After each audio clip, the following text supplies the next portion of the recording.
A restless night descends upon a deserted rest stop, its silence disrupted only by the rustling leaves and far-off hum of traffic. Maurice Jordan, a distinguished black attorney with an unyielding resolve etched onto his tired face, pulls into the solitary parking space beneath flickering fluorescent lights. Exhaustion clings to him from endless hours of tireless advocacy, yet tonight, he desires nothing more than a brief respite before the final leg of his journey. His worn sedan, a testament to his underdog past and unassuming present, sits conspicuously amid the emptiness. No sooner does he step out for a breath of cool night air than the flashing red and blue lights shatter the fragile tranquility. Two officers emerge from their patrol car, their steps heavy with a preposterous authority. Officer Dean, grizzled and brimming with disdain, leads the charge with a sneer that encapsulates years of unchallenged prejudice. His partner, Officer Langley,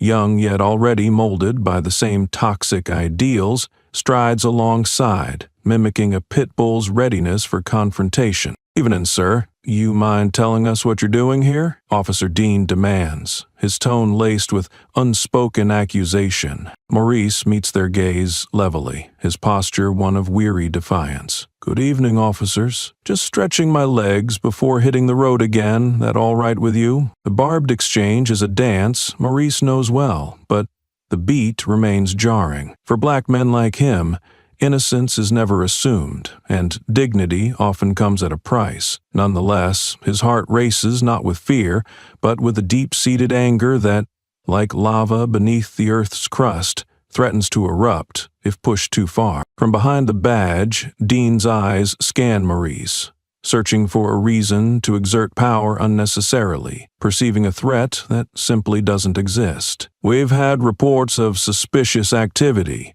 he lies, his voice an iron fist, clothed in casual inquiry. Maurice's patience thins, and the air thickens with an unspoken challenge. "And yet here I am, just a tired traveler. Surely you have some actual criminal to pursue." The officer's lips curve into a crooked smile that never reaches his eyes. "We'll see about that. Driver's license and registration now." As Maurice complies, the tension solidifies, turning the space between them into a battlefield of presumed guilt against unwavering honor. There's a helplessness in being ensnared by the invisible chains of systemic prejudice, a realization that each question is a bar of that cage. The rapid shuffle of radio static precedes Langley's nod towards his partner, confirming the warrantless authority of their future actions. "Step out of the car, sir. We're going to need to search your vehicle," Officer Dean commands, wielding an autocratic justification. Maurice's heart skips a beat, a silent protest rising and falling on a sharp intake of breath. "On what grounds?" "Failure to comply can lead to your arrest." Dean's words claw at the night, dismissing Maurice's query with ease. There's an arcane ritual here of words turning into cuffs, compliance into captivity, all too familiar to men of Maurice's skin tone. The cuffs click shut behind him, heavy with injustice, as he's dealt the ever-perfected hand of systemic abuse. The glint of the metal is a painful reminder of chains long passed, but never truly cast off. Every silent cry against his dignity resonates with the memories of those who stood wrongly accused before him. As he's led to the squad car, neighbors from nearby homes peek through blinds cloaked with shadows of indifference or silent understanding. To them, it's another unsaid truth of being an outsider in a world built with brick walls fashioned from bias and ignorance. Maurice sits in the cold back seat, the smell of vinyl and neglect invading his senses. The feeling of powerlessness courses through his veins, a well-worn groove in his resilient soul. Yet there's a fire in his eyes, a promise of defiance simmering beneath the surface that goes unnoticed by his antagonists. One day they'll find out who Maurice Jordan truly is.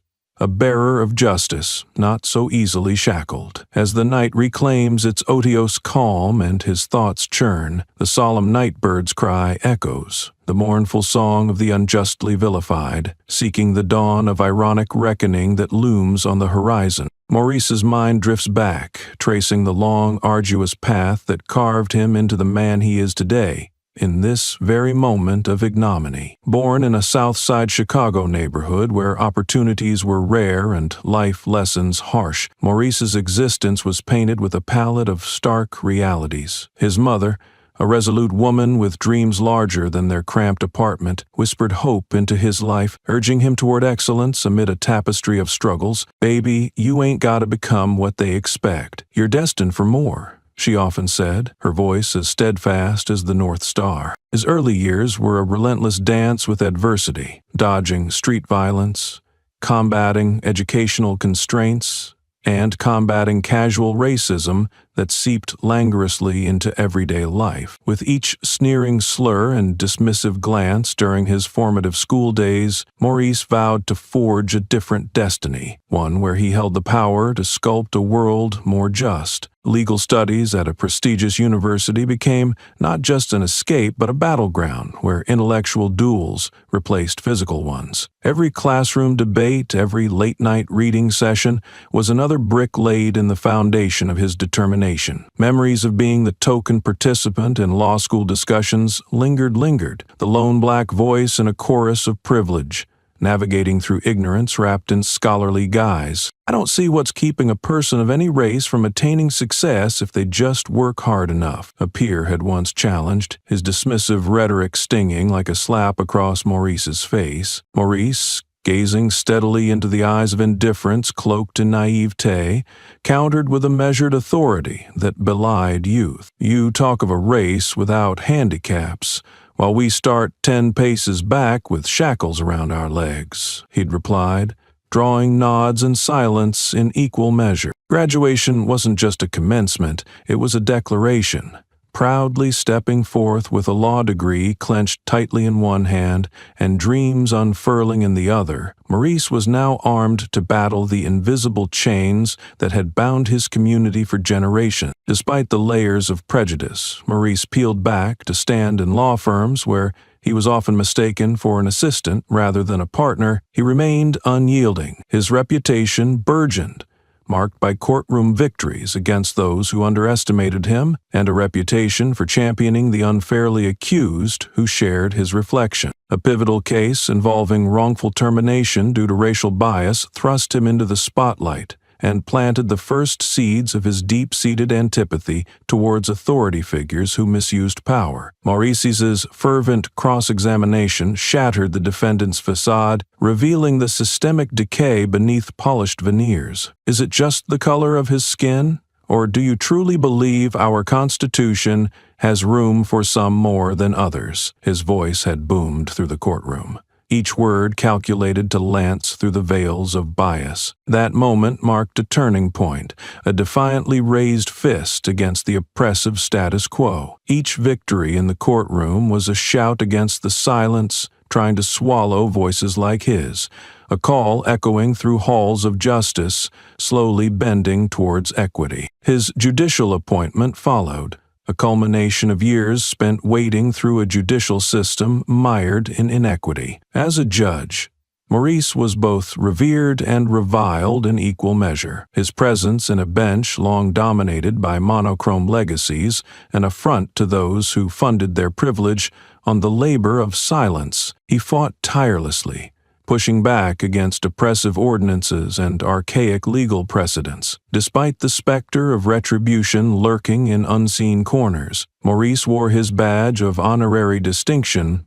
not as a symbol of power, but as a promise to vindicate those who'd been denied their rightful place under the sun of justice. And now, this unexpected arrest at a rest stop threatened to unravel the years of hard-won progress, testing his resolve. But Maurice knew this fight was his to own. The chains of injustice, however clamped around his wrists, couldn't silence the ardor in his heart. He had fought too long, too hard to allow two bigoted officers to reduce him to nothingness in the shadows of highways and ignorance. In the cold confines of the police car, Maurice's spirit rekindled. He knew that the road ahead would demand undeniable courage, yet his eyes remained fixed on the destination, where justice lay waiting, impartial and uncompromising, just like the man braced to claim it. The charges leveled were as fabricated as the officer's sense of righteousness: trespassing and resisting arrest. Preposterous on official documents, but powerful enough to legitimize an unwarranted night behind bars. Yet, with Maurice's formidable cachet within the legal fraternity, the news of his arrest ignited a firestorm across professional and social networks like a match to dry kindling. The sun rose on a city unaware of the upheaval gestating in its midst, but within select circles, whispers ran like rivulets converging into a furious stream. Texts were exchanged with feverish haste, calls zigzagging with an urgency akin to wartime maneuvers. His colleagues, fiercely loyal and as diverse as his aspirations themselves, mobilized in a coordinated counterattack against the outrageous allegation. "Are you serious? Arrested at a rest stop? We'll get your case dropped within hours, and heads will roll," his confidant Leah Rivers, a dauntless attorney and one of the sharpest legal minds of their generation, vowed through a phone call as his legal team gathered at her office the following dawn. A meeting convened in Leah's sleek modern conference room, marred with the palpable mix of incredulity and righteous anger. Lawyers with furrowed brows and resolute eyes pored over documents, plans of attack whispering in tones that demanded swift and unequivocal action. Meanwhile, the outside world, a patchwork of allies, critics, and idle spectators, buzzed with apprehension and anticipation. Beneath the surface of patient professionalism lay a raw edge, a demand for accountability that threatened to swell into a tidal wave if sated desires for justice went unmet. The legal apparatus set in motion was as intricate as it was relentless. Motions drafted to dismiss, press releases issued, and calls made at the highest levels of city governance. The web of professional connections Maurice had woven over the years, a testament to his relentless motion forward, now served as an anchor against the current of injustice threatening to drag him under. Amid this professional battleground, the community's pulse rallied, fueled by social media's omnipresent scrutiny. Declarations of solidarity poured forth on digital platforms, the faces of men and women of varying hues coalescing into a tapestry of resilience that spread far beyond geographical boundaries. A movement ignited, not just for Maurice, but for every voice stifled, every liberty encroached upon. Yet, the noise of public outcry was punctuated by the gears of bureaucracy turning with deliberate precision. Within law enforcement's corridors, the arrest set off quiet discussions in administrative loci, questions asked not of Maurice's guilt, but of potential backlash and repercussions that could tarnish badges and careers. Would their own blue wall shield them, or collapse under the weight of their own prejudice? A pivotal figure emerged, a city prosecutor sympathetic to Maurice's cause and with political aspirations tied to changing community perceptions. Her statement reflected not only the procedural missteps of the arresting officers, but also voiced thinly veiled criticism of the status quo. Actions such as these undermine the trust and respect essential to our justice system. With each word carefully chosen, she fanned the flames of systemic introspection, her strategic maneuvering a deft reply to a world watching, waiting. In parallel, Maurice's professional allies drew upon clandestine legal intelligence, revealing threads of misconduct and discrimination that painted the arrest not as an isolated incident, but a sordid component of broader police malfeasance. Patterns swept beneath bureaucratic rugs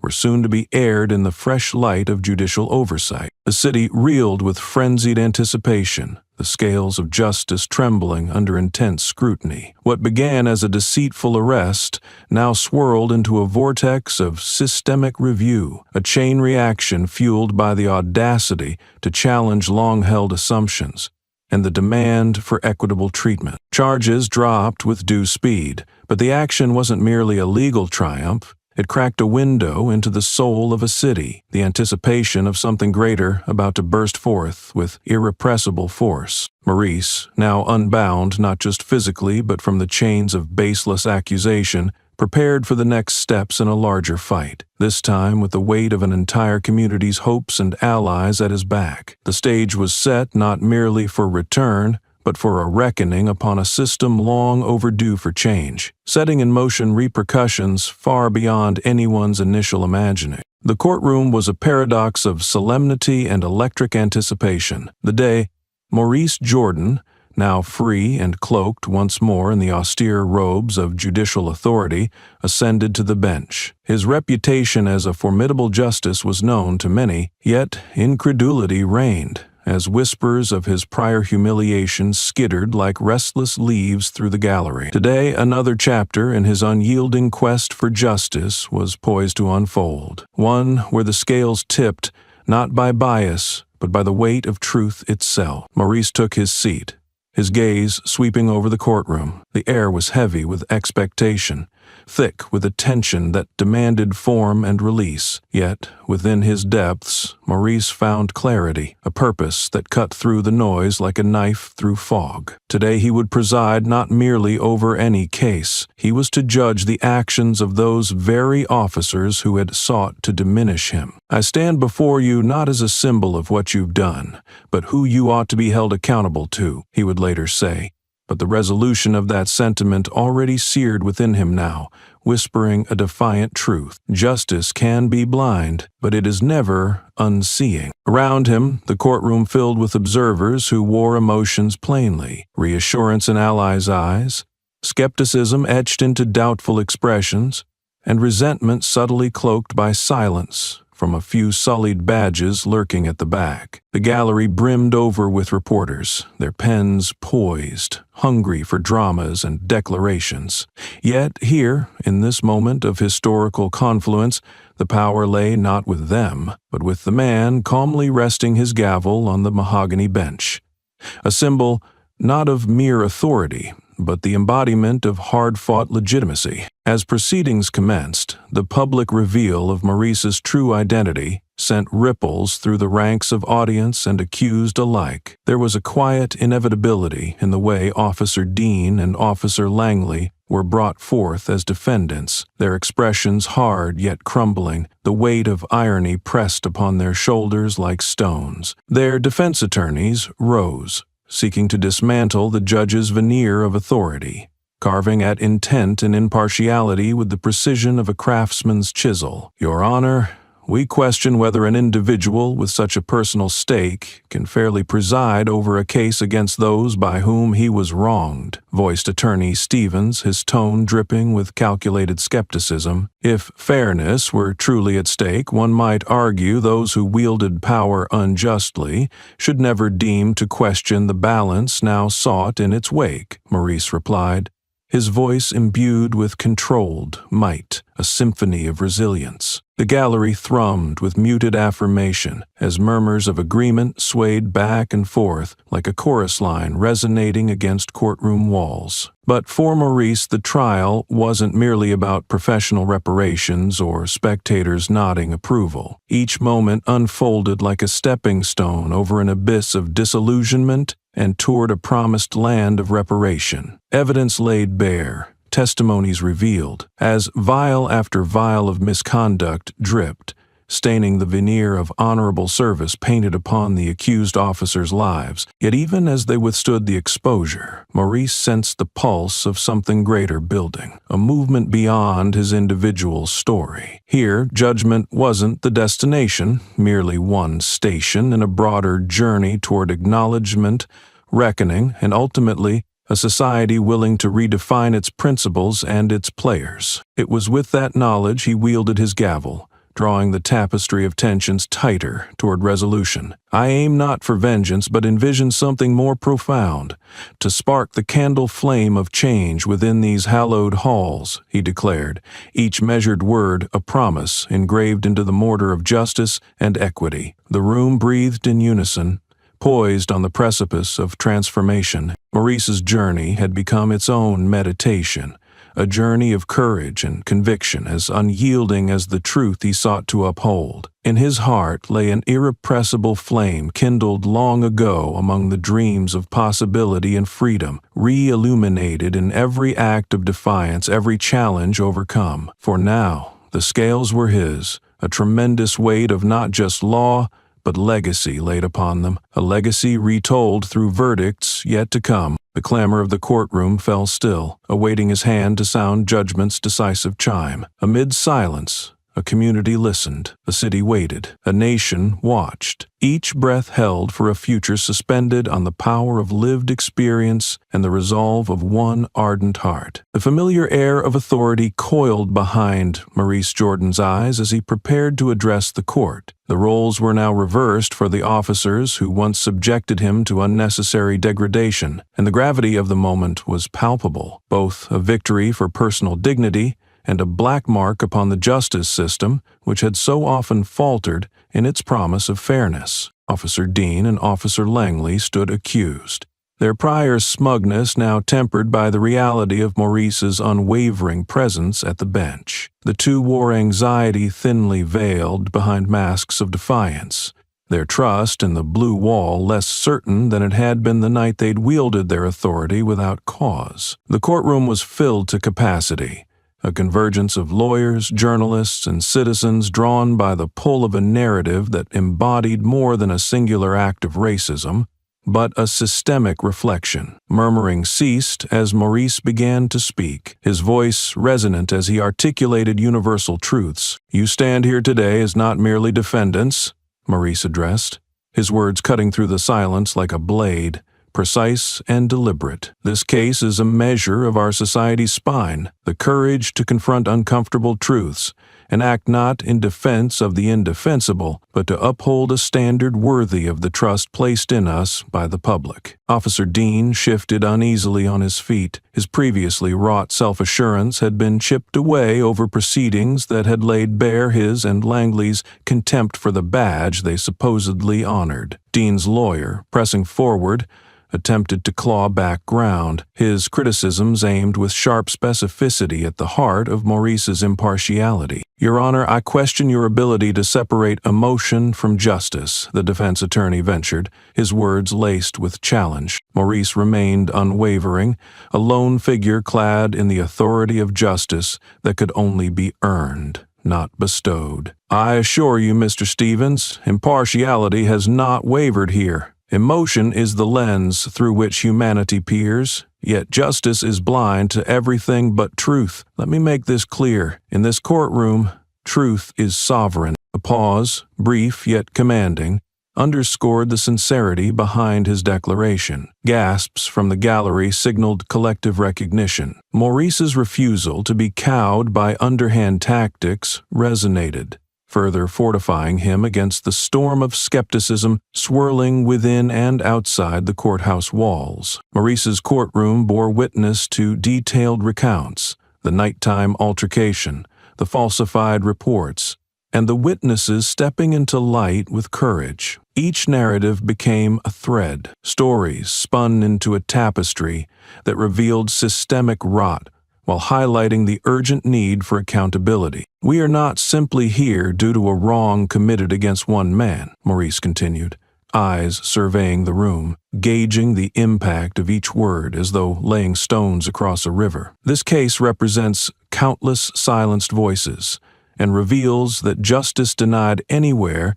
diminishes respect for law and order everywhere." It was a declaration not solely of Maurice's victory, a triumph over personal discredit, but a rallying cry for systemic introspection and reform. Each face he encountered in the gallery echoed a unified yearning for change, injecting every statement he made with an urgency that words alone struggled to convey. Officer Langley, caught in the quagmire of his own choices, dared a glance toward Maurice. Infamy clung to him, and Maurice caught the flicker of something approaching contrition in his eyes. Yet remorse and hindsight could not rewrite history, nor erase the ledgered wrongs carefully documented over weeks of trial. As the day progressed, Maurice held a firm hand on proceedings, not merely conducting a trial, but orchestrating a dynamic declaration within the halls of justice. In those tense moments, he balanced chaos with clarity, wielding judgment with a steady hand, while voices both for and against battled beyond courtroom walls. Maurice leaned forward,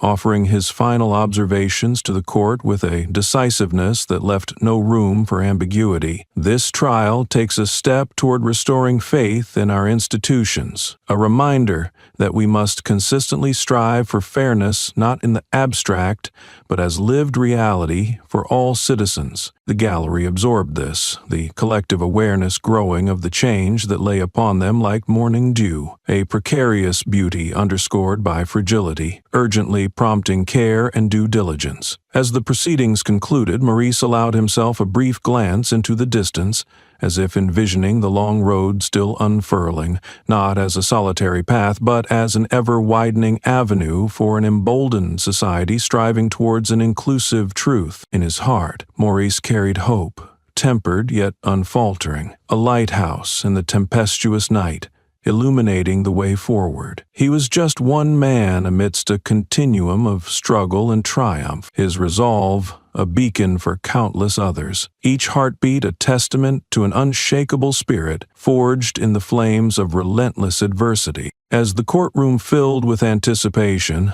Maurice Jordan took a measured breath, grounding himself amid the swirling tension. He was acutely aware that today would put his resolve, and the law itself, to the test. The defense's challenge to his impartiality had been artful, yet Maurice stood, an unyielding pillar of fairness, his eyes reflecting a mind sharp as tempered steel. The lead defense attorney, Stevens, prowled forward, ready to cast doubt like shadows. "Gentlemen and ladies of the jury," he began, his voice honeyed yet razor-edged, "we gather under extraordinary circumstances. A man who was once a victim of presumed misconduct now sits as the judge upon those very accused of it." His words hung heavily, designed to sow skepticism amongst the jurors like seeds of discord. Maurice, unwavering, poised himself, knowing that every moment within this legal theater required the deftness of a scalpel to separate truth from theatricality. Leaning forward, Stevens continued, "One might question how such a scenario can yield unbiased justice. I implore you to consider whether your judgments, and indeed the judgments of this court, are influenced by masterful storytelling rather than cold, hard facts." Maurice's heart remained steady, his response a calm sea shielded from turbulence. "Mr. Stevens," Maurice interjected, his voice wrapping the room in gravitas, "this court relies on evidenced reality, not fabricated narratives. We are here to dissect actions and intent,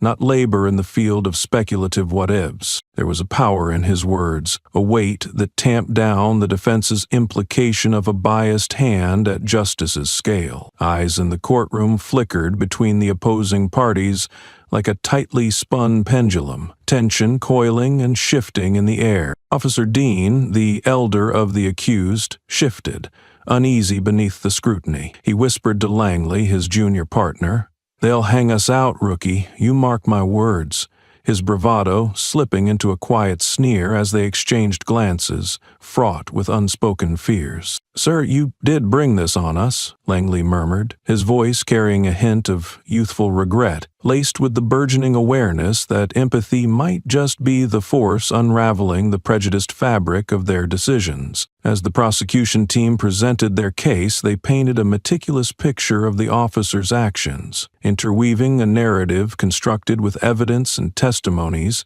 that laid the groundwork for understanding systemic abuse. Witnesses stepped forward, recounting interactions with the defendants, each tale weaving a collective mural of discrimination and misuse of power that defied singular redemption. Maurice listened intently. Each piece of evidence added yet another stroke to an unsettling mosaic. The prosecuted events were more than isolated mistakes.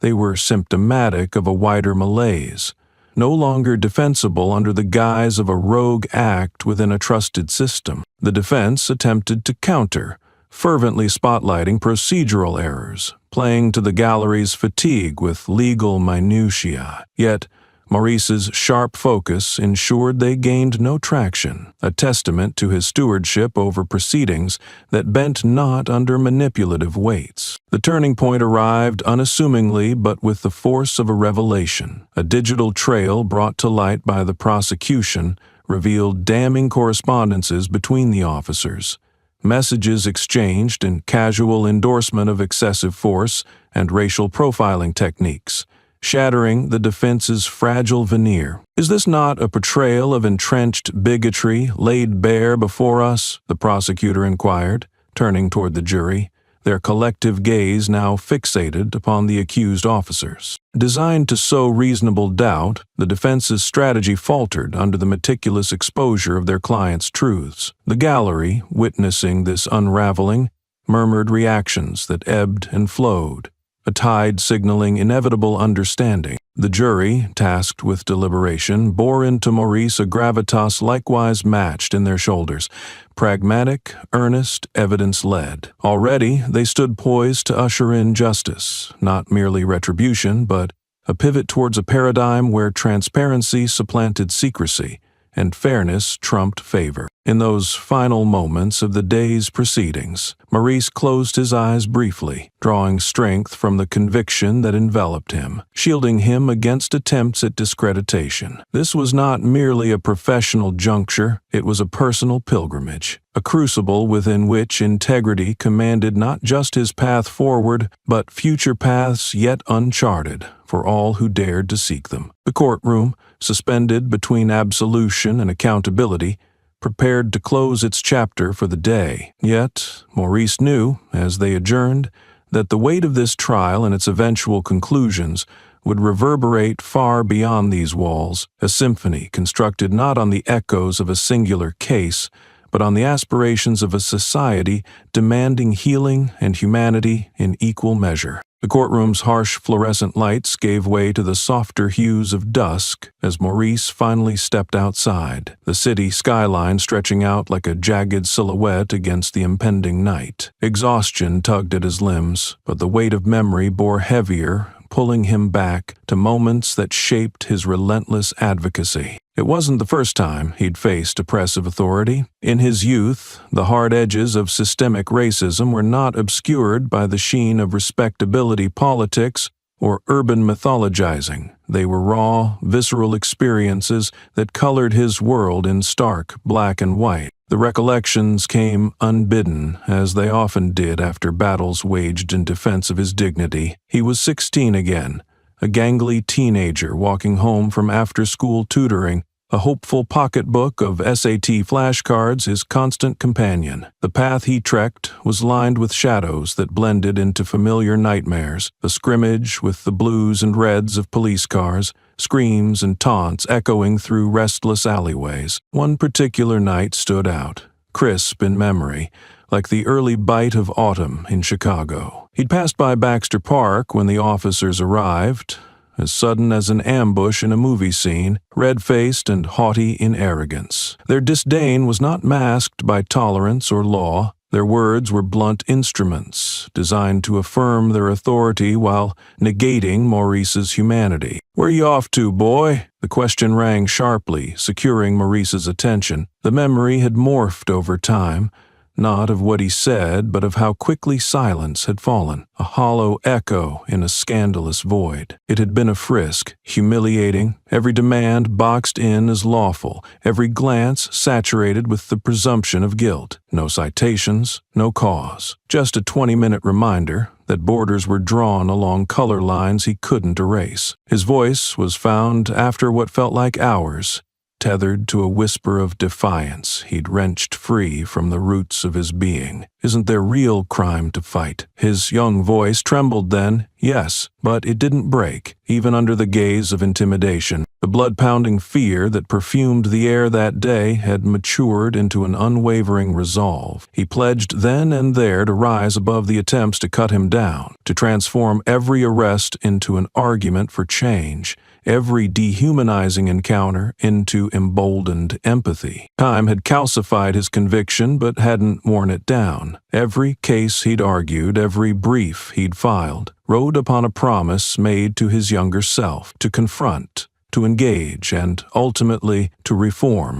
Maurice's phone buzzed, pulling him from reminiscence to reality. A reminder from Leah, highlighting a community gathering at the courthouse steps that evening. She knew him well enough to understand he'd make an appearance. The past demanded a reckoning, and a reckoning required presence. As he wound his way through the courthouse's plaza, his anticipation matching the city's electric undercurrent, Maurice reflected on his path carved through the bedrock of racial tension. He was a living contradiction, an aspirant descended from generations of struggle, an architect of law who recast each unfairly cast stone back into the Kremlin of justice. He reached the steps, illuminated by scattered light but heavy with purpose, to be met by a mix of familiar faces and new supporters. Leah gestured him forward, her smile a curve of resilience shared between comrades in arms. Maurice took a moment, glancing across the assembly of spirited individuals whose lives intersected his,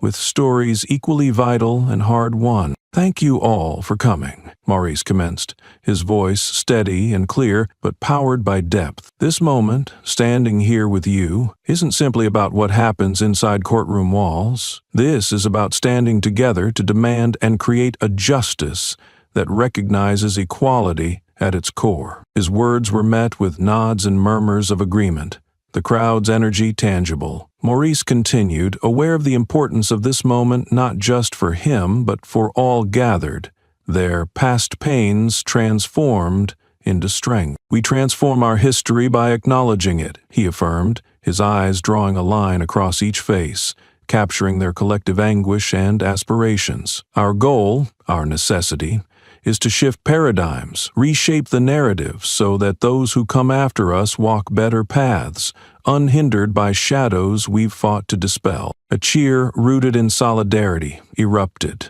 his words embraced as collective echoes through the dusky twilight. Maurice smiled, letting the warmth of the shared mission fill the spaces between them. The journey ahead would be arduous, confronting deep-rooted establishment and cautious tradition, but Maurice's resolve was nothing if not resilient. In every step forward lay the whisper of his past victories and the roar of victories yet to come, a future propelled unceasingly by the gravity of change and the irrepressible certainty of justice. The following morning, the courthouse was a hive of activity, bustling with attorneys, staff, and members of the press, all buzzing with the electric potential of the day's proceedings. Word of Maurice's case and the officers on trial had spread beyond local borders, enveloping the city in an aura of anticipation and unease. It was more than a court case. It was a crucible in which the public sentiment of an entire community was being forged. As Maurice entered the courthouse,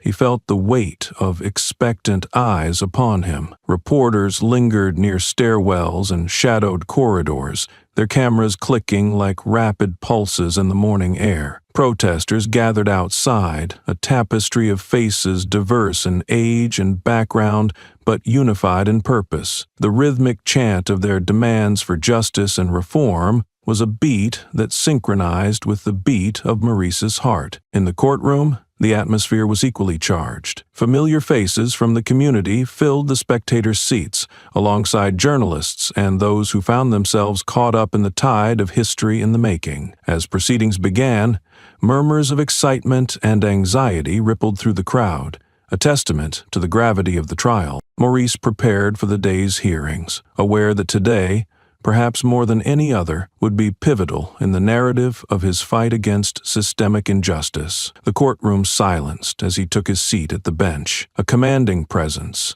yet a symbol of vulnerable humanity striving for a greater good. As the case reconvened, the prosecution intensified its focus on evidence of past misconduct perpetrated under the officer's watch. Videos discovered on social media depicted routine abuses of authority, body cam footage from unrelated incidents that both disturbed and galvanized public opinion, depicting not isolated acts, but attributes of corrosive culture within the precinct. Maurice navigated the proceedings with careful neutrality, his questions probing yet balanced, as he guided the narrative toward clarity without veering into personal vendetta. Each query was a scalpel, designed to meticulously excise truth from the tangled web of prejudice and deceit layered over the years. As more testimonies were given, a shift occurred within the gallery, heightened awareness morphing into tangible tension. Community leaders had gathered in silent rows,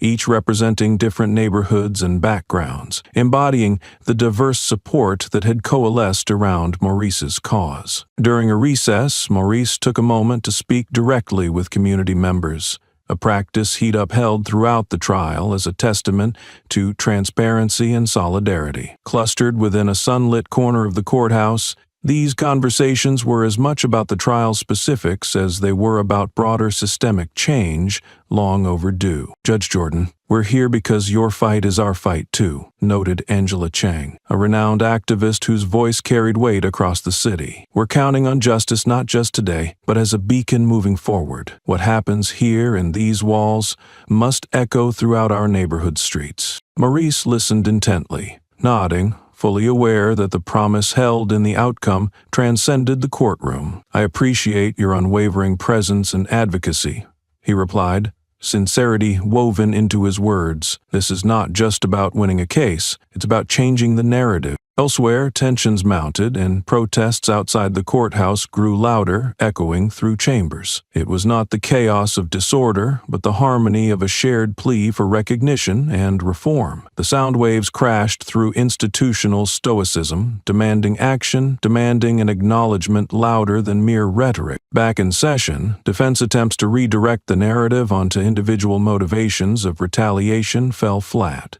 unable to erode the judge's determination or the community's collective coherence. Evidence continued to unfurl, each piece adding impetus, resonating both within the court and beyond stone walls. In their defense, the officers could muster only silence that backed into uneasy admissions, nods toward deeper culpability, masked by procedural bravado. Maurice's voice rose with authority as the day drew to a close, a crescendo, merging law and justice inextricably. This case isn't simply a matter of individual accountability. It's a clarion call for systemic reform. We stand at the precipice of realignment. I ask everyone here to remember our responsibility to usher in a justice that is equitable and enduring. The resonance of his words lingered long after he lowered his gavel, a powerful punctuation to a day charged with purpose. As the gathering dispersed into the afternoon light, Maurice recognized the work left unfinished. Yet in the courthouse's fading echoes there was a promise fulfilled.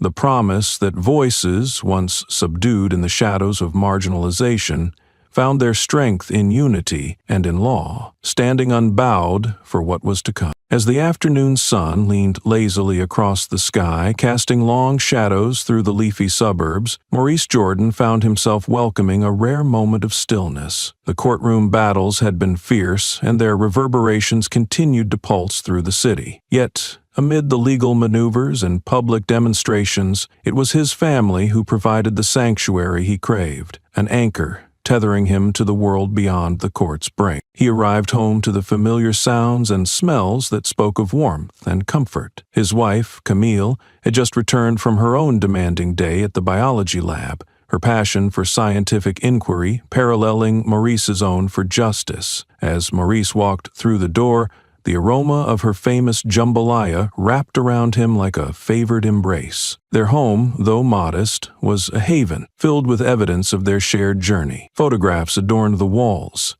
capturing moments of triumph and laughter against the backdrop of a world not always kind. It was a paradox, this cocoon of love enveloped by the tempest of public life. "Welcome home, champion," Camille greeted, her smile a balm for his weary spirit. Her voice, always a melody of encouragement, lifted him from his thoughts and into the comfort of their shared togetherness. Maurice took her in his arms, the weight of the day slipping away. "Feels good to be back," he said, his voice softened by gratitude and love. Camille pulled back slightly, her eyes searching his face. "How's it going?" "Really?" she pressed, knowing intuitively that beneath his confident exterior, there lay the shifting currents of doubt and resolve. "It's a battle, Camille. A necessary one," Maurice mused, drawing strength from the solidarity they'd nurtured over the years. But it's more than just the courtroom. It's a stand we're taking together. This family, this community. She nodded, understanding, piercing any pretense of stoic certainty. You're carrying a lot on your shoulders. We all are. But remember, we stand with you, she reassured, a vow planted in the soil of their everyday lives, watered by brief moments like these. As they prepared dinner together, their conversation flowed into laughter and stories, weaving a tapestry of past joys and shared dreams. Yet, within the silences, there lingered the unspoken awareness of what lay ahead, the fervent hope for justice, balanced by the enormity of the struggle. Later, as their children, Joshua and Maya, joined them at the table, the mild chaos of family life breathed life into the evening. Maya, ever the inquisitive 12-year-old, fixed her gaze on her father. "Dad, I saw you on the news this morning. Are you winning?" Morris paused, choosing his words with care. "Winning isn't a finish line, love. It's about making sure those who feel voiceless are heard and showing that fairness is real, not just words." Joshua, a teenager wise beyond his 15 years, listened intently, his brimming curiosity mirroring his sister's. "Does it change things, though? Like, really change them for the better?" Maurice smiled, his heart swelling with the enormity of their curiosity and innocence, reminders of the world he hoped to leave them. "That's the plan, kiddo," Maurice reassured. "Bit by bit, case by case, we're building something new." The dinner conversation drifted into lighter topics, the banter of sibling rivalry, shared stories and dreams unfurling within the space that only family can shape. Each word, each shared glance across the table reinforced Maurice's mission, underpinning it with the solemn joy only family can bring. As night draped a gentle curtain over their home, Maurice stood at his children's bedroom doors, each softly breathing in the embrace of sleep, a testament to a future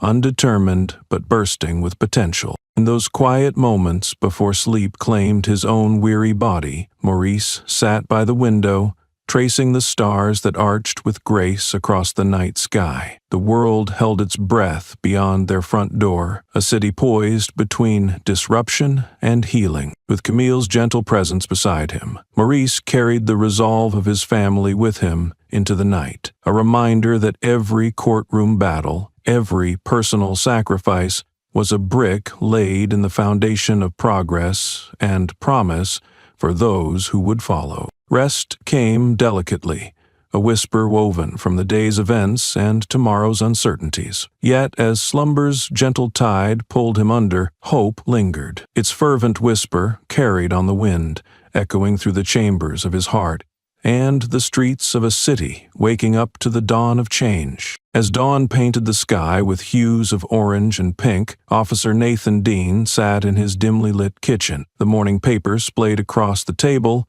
like an accusations laid bare. The familiar sting of caffeine coursed through veins, still jittery with unease. His family's home, typically a refuge from the tumult of work and the world's judgment, now reflected the turmoil of a man grappling with his own sense of morality. A choked silence hovered over breakfast as his wife Elise shuffled quietly about the room, her movements careful, avoiding conversation that might lead into tense alleys of blame or justification. Their children, unaware of the growing shadows, clattered bowls and cereal, mundane sounds that in another context might be comforting. Nathan's eyes drifted over the headline that demanded attention. "Officers stand trial. A city awaits." The story beneath, written in unforgiving black and white, cut through pretenses, unraveling years of unchallenged conduct, his name now synonymous with abuse of power. It had started innocently enough. Nathan joined the force riding a wave of youthful idealism, determined to be an agent of change within the community he'd grown up in. But ideals, he'd discovered, have a way of tarnishing over time, each encounter with endemic prejudice coating them in layers of despair and complicity. Tools of the trade, once noble, had turned into instruments of rote enforcement, devoid of empathy, each decision justified by expedience, each routine stop woven into the fabric of authority until, one day, it unraveled with a single irrevocable act. Here Nathan sat, struggling against the ghosts of his choices, the rationalizations now insufficient shields against the tide washing over his conscience. As noise from the children faded into echoes dimly remembered, Elise broke the brittle quiet with thin-edged words. "Nathan, we can't go on skidding this elephant in the room," she began, her voice tinged with a weary determination born of love and frustration entwined. "What are we supposed to tell them? What have you told yourself?" The air between them was charged, his frustration masking a vulnerability he found impossible to abandon. "What do you want me to say, Elise?" he replied, struggling to keep bitterness at bay. "I want the truth, not just for us or the kids, but for yourself." Her demand was a plea that cut through his defenses, exposing the raw wound beneath. "Have you forgotten why you started doing this job?" Her question clawed at the very foundations of his being, a seismic reverberation loosening the edifice of his carefully constructed rationales. Memories of ideals once held dear came flooding in, of Nathan as a child playing pretend with a badge, promising justice and integrity. Across from him, Elise's eyes bore the weight of the truth they both feared. He wanted to explain it away, to rationalize actions as consequences of systemic issues beyond his control, but he knew, deep down, that such defenses were a forest made of smoke and mirrors. He sighed deeply, pressing palms against his temples as if to push away the oncoming tide. "I didn't want this. It wasn't supposed to be like this, but out there, it's different. It doesn't have to be," Elise insisted, the quiet strength in her voice steel-clad with conviction. "You've got choices, Nathan. More than those who've suffered. You can own what's happened, and maybe help make it right." In that moment, the truth felt like a cold wind slicing through the layers of guilt and defense. Nathan realized that redemption lay not in awaiting absolution, but stepping into the light of accountability. He exhaled slowly, a prelude to a decision brewing within. A difficult path toward acknowledgement. "I want to make it right. For them, for us," he admitted, hearing the unfamiliar fragility his voice possessed. Their eyes met, and in the shared moment of understanding lay a fragile hope, woven from threads of compassion and remorse. Elise squeezed his hand, a silent message of solidarity and expectation. The road to redemption, though fraught and uncertain, had begun to unfurl before him, a path toward reclaiming himself. Just then, the children burst back into the kitchen, their laughter muskets scattering the tension. Nathan watched them, realizing the importance of a legacy unmarred by shadows, and would fight to reshape a future worthy of their bright innocence. Later that day, he stood before the precinct's imposing walls, a bastion of duty now tinged with the poignancy of reflection. He knew the confrontation within the courtroom awaited him, but Nathan was ready to bear truth's weight and forge a new path amidst the rubble of his past, one deliberate step at a time. The courtroom buzzed with anticipation as Nathan Dean took the stand, the solemn oath feeling weightier than any badge he'd ever worn. The eyes of the city bore down on him, an audience demanding narrative clarity and moral revelation. He was aware that his words could either fortify walls of mistrust or begin to dismantle the fortress of inequality brick. Officer Langley watched from the defense table, straining against the grips of his own burgeoning accountability. Nathan's testimony was meant to shield them both, a coordinated front issued by their defense. Yet Nathan had risen that morning with a resolute course charted within him, a compass pointing unwaveringly toward truth. "State your name, for the record, please," the prosecutor prompted, her voice a balanced amalgam of patience and probing intellect. "Nathan Dean," he replied, the familiar sound echoing through unfamiliar terrain, a man navigating the topography of confession. Nathan's hands were steady, a contrast to the disquiet once etched in his movements. He scanned the room, the row of jurors dangling on every nuanced syllable, the community members gathered in watchful observation, and finally, Judge Maurice Jordan, who sat impassive yet attentive, at the bench. "Officer Dean, can you recount the events of the night in question?" The prosecutor's inquiry was an impetus, urging him over the precipice of personal reckoning. He inhaled deeply, and the courtroom braced for his response. That night was supposed to be routine. A simple patrol turned into something it shouldn't have. "We'd been told to keep an eye out for suspicious activity around rest stops," he started. The script, provided pre-trial, drifting like smoke through his mind. His rehearsed narrative felt like wearing another's suit, a constriction of purpose against flesh yearning for genuine expression. Moments hung suspended as Nathan wavered on the brink of conformity and catharsis. "What happened at the rest stop?" the prosecutor pressed, her line precise, cutting through subterfuge toward clarity. Nathan glanced at Langley, whose countenance projected expectation tinged with trepidation. He understood then that this was not just his own redemption on the line, but a chance to forge a ripple extending far beyond himself. Nathan turned his focus back to the prosecutor, determination set like steel behind his gaze. "We stopped him without real cause. It was wrong," Nathan confessed, each word an iron-bound link severing years of institutional excuses.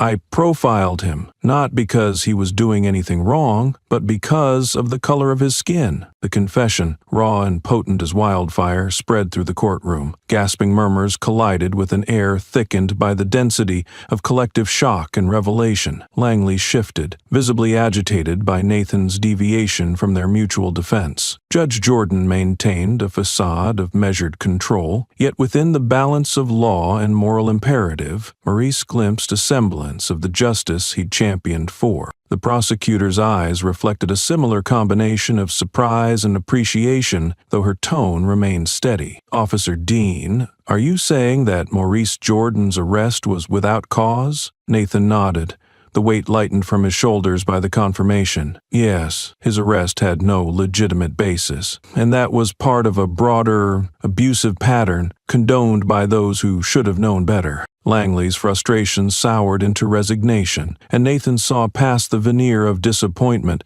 to the flicker of realization that perhaps, even against official advice, they could reclaim their integrity through owning their actions. The prosecutor, sensing opportunity, pressed for impact. "Why admit this now? Why not maintain the defense you prepared?" Nathan found no safety in artifice worth more than truth. "Because I'm tired of doing things the wrong way. This isn't about saving my skin. It's about righting a wrong that's festered too long." A ripple of respect and empathy flowed through the space around him. The courtroom, a place often deemed cold by the insulation of procedure, warmed under the glow of accountability palpably acknowledged. Nathan turned to Maurice, their eyes meeting, a moment devoid of antagonism, but carrying the weight of apology without need for spoken exchange. In that glance, Maurice found not absolution, but hope, a belief that change, if genuine, could stir even from the heart of wrongdoing. As the proceedings continued, Nathan realized that each word spoken, each truth unveiled, built bridges where once lay only chasms of mistrust and anger. In revealing the inadequacies within himself,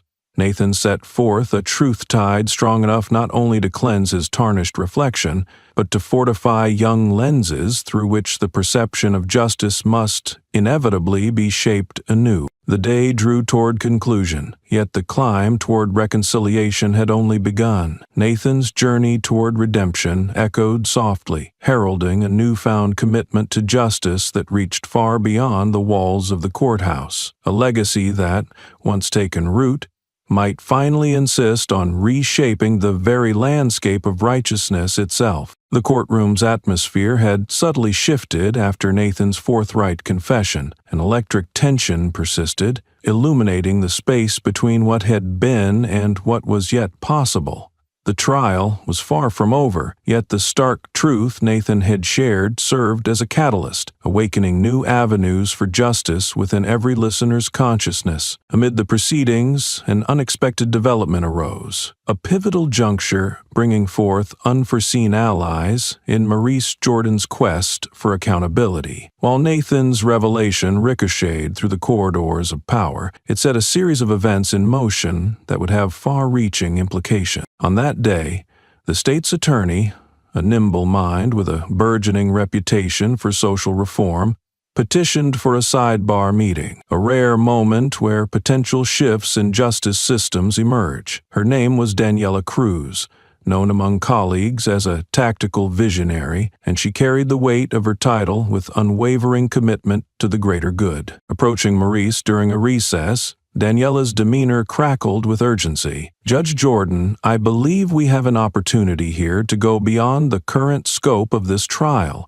she began, her tone forthright and compelling. Maurice nodded, curiosity piqued by her statement. "I'm listening, Ms. Cruz. What do you propose?" She drew a breath, collecting her thoughts with precision. Nathan Dean's admission exposed more than just his personal culpability. It hints at a systemic pattern within the precinct. "We've long suspected corruption, but a case as high profile as yours could be our foothold for wider investigation," she explained, her words a blend of hope and careful pragmatism. Maurice weighed the proposition against the trial's backdrop, a tapestry of truths painstakingly woven together yet yearning to extend further into an intricate mosaic highlighting systemic failings. "If we pursue this," he began thoughtfully, "it must be thorough, and our intentions must be clear. This cannot be seen as a witch hunt against officers, but rather an indictment of a diseased system." Daniela nodded in agreement, her resolve mirrored in Maurice's careful gaze. "I couldn't agree more. We've received signals from other members within law enforcement, conscious grumblings, let's call them. It seems Nathan's bravery might stir others to come forward." Maurice considered this, recognizing the potential impact of launching a comprehensive inquiry. He glimpsed the new trajectory forming, from individual accountability towards systemic reform, a testament to the power of a single voice ripple through institutional inertia. "If we do this," Maurice cautioned, "it's imperative we brace ourselves for backlash. Reform rarely comes without resistance, yet if it exposes the depths of injustice, then it's a stand I'm prepared to take." Daniela met his gaze, a consensus forging in shared understanding. "With your support, I believe we have a chance to effect genuine change, not just for us, Judge Jordan, but for every community waiting on hope packaged as justice." Throughout this sidebar, murmurs of activity persisted in the courtroom, a scene set to transition from drama to decision, interwoven by expectations and the desire to rectify wrongs no longer veiled in silence. Returning to proceedings, Maurice felt a renewed clarity settle over him. The plan set forth, with Daniela's collaboration, would hinge on administrative approval, a dialogue with city officials willing to embrace transparency over tradition. It was ambitious, fraught with political intricacies, yet he believed change was not only necessary but within grasp. As the day's session concluded, Maxwell Langley, now inwardly contemplative, approached the bench. The young officer, visibly moved by the day's revelations, seemed to carry Nathan's newfound resolve within himself. "Judge Jordan," he began, hesitance lacing his words, "I want to say I didn't do what Nathan did, but I also didn't stop it. I wish I had." Maurice listened, acknowledging Langley's admission, which, albeit tardy, signaled where growth could spring from seeds of regret. He responded, the strength of his voice softened by empathy. "Mr. Langley, it's not too late to start. Your actions moving forward will speak truer than words today." Langley nodded, the semblance of a path dawning in his acknowledgement, a path not defined by past shortcomings, but by the decisions yet to make. The courtroom emptied for the day, the echoes of disclosure lingering like a steadfast promise. The fight for justice continued, expansive as it was personal, yet each participant, witnesses, officials, community members, departed with a renewed sense that justice, real justice, was not just an illusion, but an achievable destination on the horizon where truth reigns supreme. This emerging coalition, born from mistake and repentance, pledged to harness their collective will in pursuit of reform. The trial would be catalogued in history, yes, but its true legacy would speak through tangible change, a reimagined landscape rooted in humanity and honor. Beyond the courthouse doors, Maurice stood, buoyed by the weight of possibilities now nudged into motion. Before him unfurled the future, ready to be defined not by inertia, but by daring. The daring to hold compassion above complacency, empowering seeds of change long whispered in echoes of resilient utterance. Morning light flooded the streets as a quiet revolution unfurled within the veins of New York City's judiciary system. Maurice Jordan, still resonating with the echoes of past days, entered the courthouse with a new determination etched into his stride, a stride now shadowed by allies unseen, but deeply felt. The possibility for transformation loomed large, its promise interwoven into each step of his solemn journey. Inside, the courthouse was abuzz with an energy that moved like an undercurrent, whispering of change in corridors long familiar with stagnation. As Maurice stepped into his chambers, he was met by a figure waiting with calm resolve. Judge Rebecca Sanchez, a peer from the appellate division with whom he shared a mutual respect, stood poised with a marked intensity. Her presence was an unexpected but welcome beacon. Few could engage Maurice with equal fervor for justice, and Rebecca was a rare comrade in the tumultuous sea of their profession. "Maurice," she began, her voice carrying both urgency and camaraderie, "I heard about yesterday's developments and wanted to speak with you directly." Maurice nodded, gesturing her to sit. "I appreciate you reaching out, Rebecca. These are pivotal times." Rebecca leaned forward, her gaze unwavering. "They are, indeed. The truth is, this trial has thrown into sharp relief the undercurrents we've both long since roiling beneath the surface." Maurice knew she alluded to the unspoken battles waged silently within various judicial chambers, microcosmic reflections of society's broader struggles. Their shared insights were tacit, yet profound, forging a trust that belied their occasional divergent ruling. "We've got a real chance here," she continued. "You remember the alliance we discussed months ago? The coalition of judges and legal minds intent on addressing these systemic issues. I believe the time has come to act decisively." The memory flickered through Maurice's mind like a lantern suddenly lit in darkness. They'd spoken during a conference, a meeting over coffee underpinning their shared vision of judicial reform, a network of allies determined to redefine the sunlit uplands of justice. "Yes," Maurice acknowledged, the idea taking root as fertile soil met seed. "But as you know, moving from conception to action is fraught with hurdles." Rebecca's expression morphed into pragmatic determination. "True, but there's momentum now, Maurice.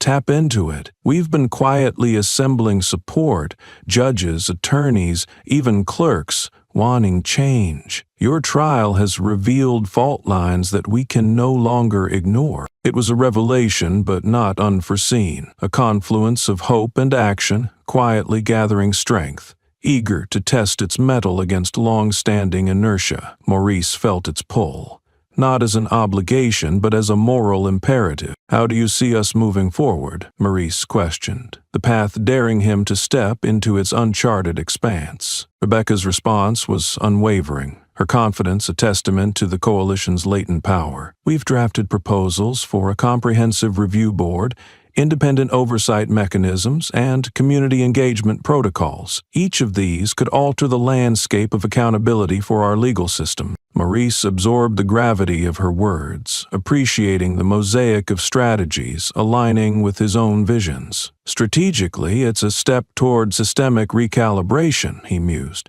contemplating the far-reaching impacts. "But we must prepare for inevitable resistance," Rebecca agreed, aware of the delicate balance needed to sustain reform without fracturing existing structures. "Yes, which is why visible leadership matters.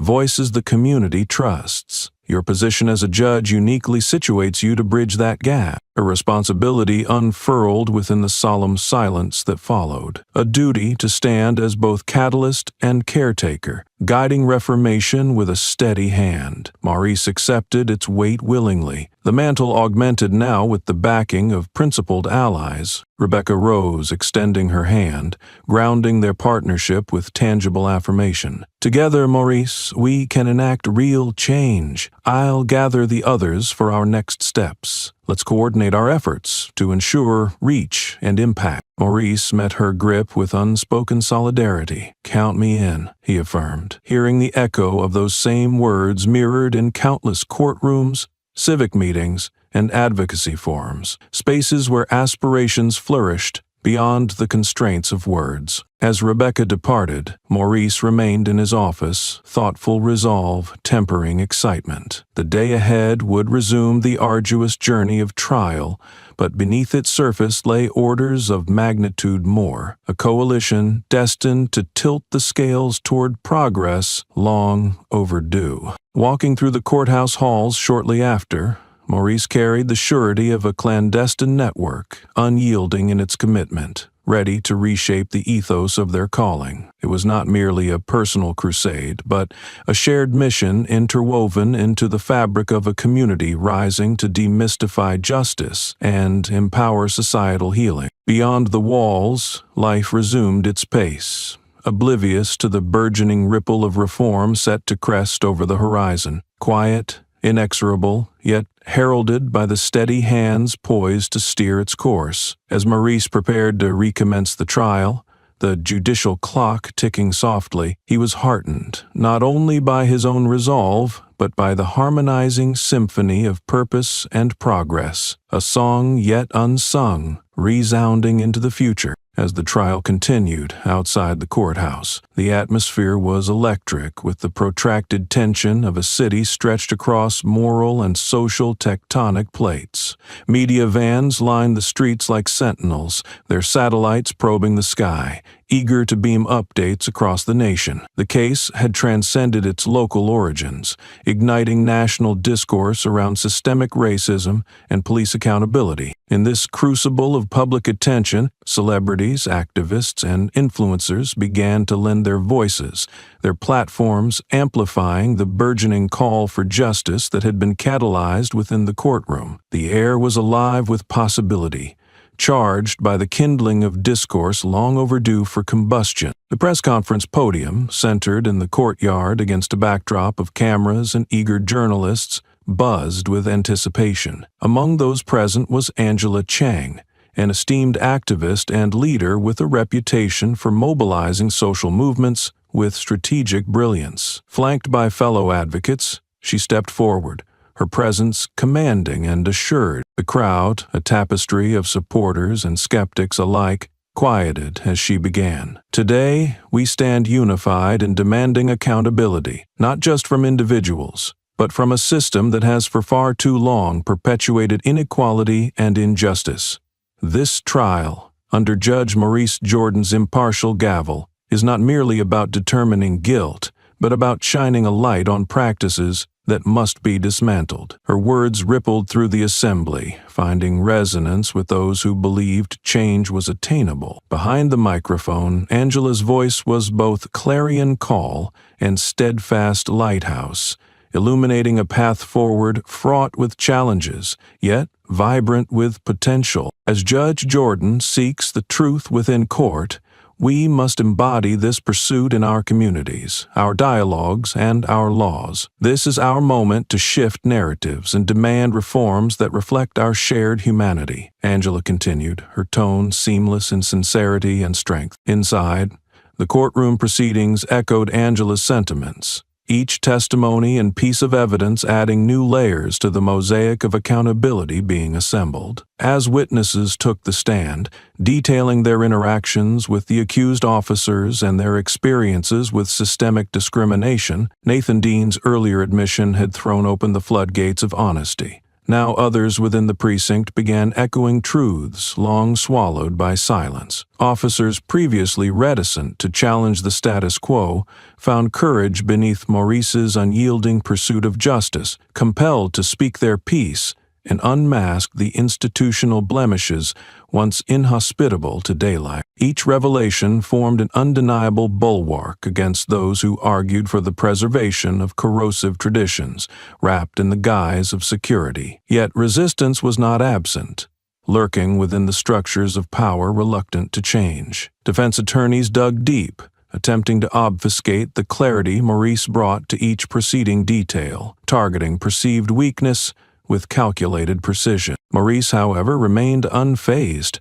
His role as arbiter was suffused with the calm certitude of a man who not only understood the law, but believed in its potential as a vehicle for transformation. Beyond the forensic precision of legal examination emerged a vivid tapestry of lives intersected by prejudice, a dialogue amplified outside the courthouse, where Angela's rally cry catalyzed public consensus for tangible change. That night, the media buzz grew, spreading through social media like wildfire among television broadcasts and online editorial pieces. Celebrities from various arenas took to their platforms, vocalizing support and redirecting their own starlit spotlight onto the necessary reforms the trial had highlighted. Tweets unfurled like digital banners, spreading awareness with messages layered with persuasion and urgency. Online petitions soared into the hundreds of thousands, signatures gathering like raindrops forming an inevitable torrent. The call for reform was carried cross-country,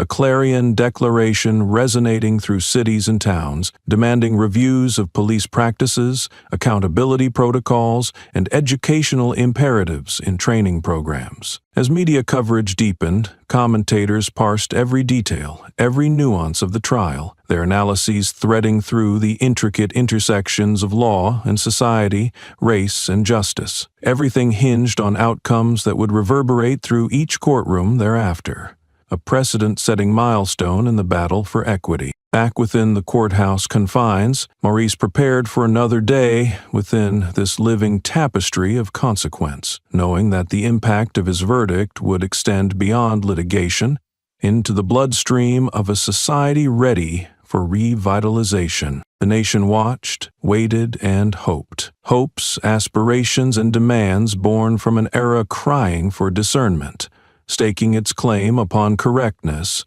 forging a collective path where justice's promise found its true reflection. And as he glimpsed the open skies beyond chamber windows, Maurice knew history stood poised, its next chapter ready to embrace those brave enough to write it anew, ever unyielding to the resigned siren call of inertia. A pulse echoed through the courthouse and the city, one consistent beat that radiated potential for both healing and creation, a determined anthem arisen from both margins and center alike, forging onward undeterred. As the trial wound towards its climax, the courtroom took on a sense of heightened imminence, the culmination of weeks of revelations, testimonies, and public introspection converging upon a singular point of justice. Onlookers filled the gallery, a cross-section of a nation transfixed by the proceedings that had become both a stage for accountability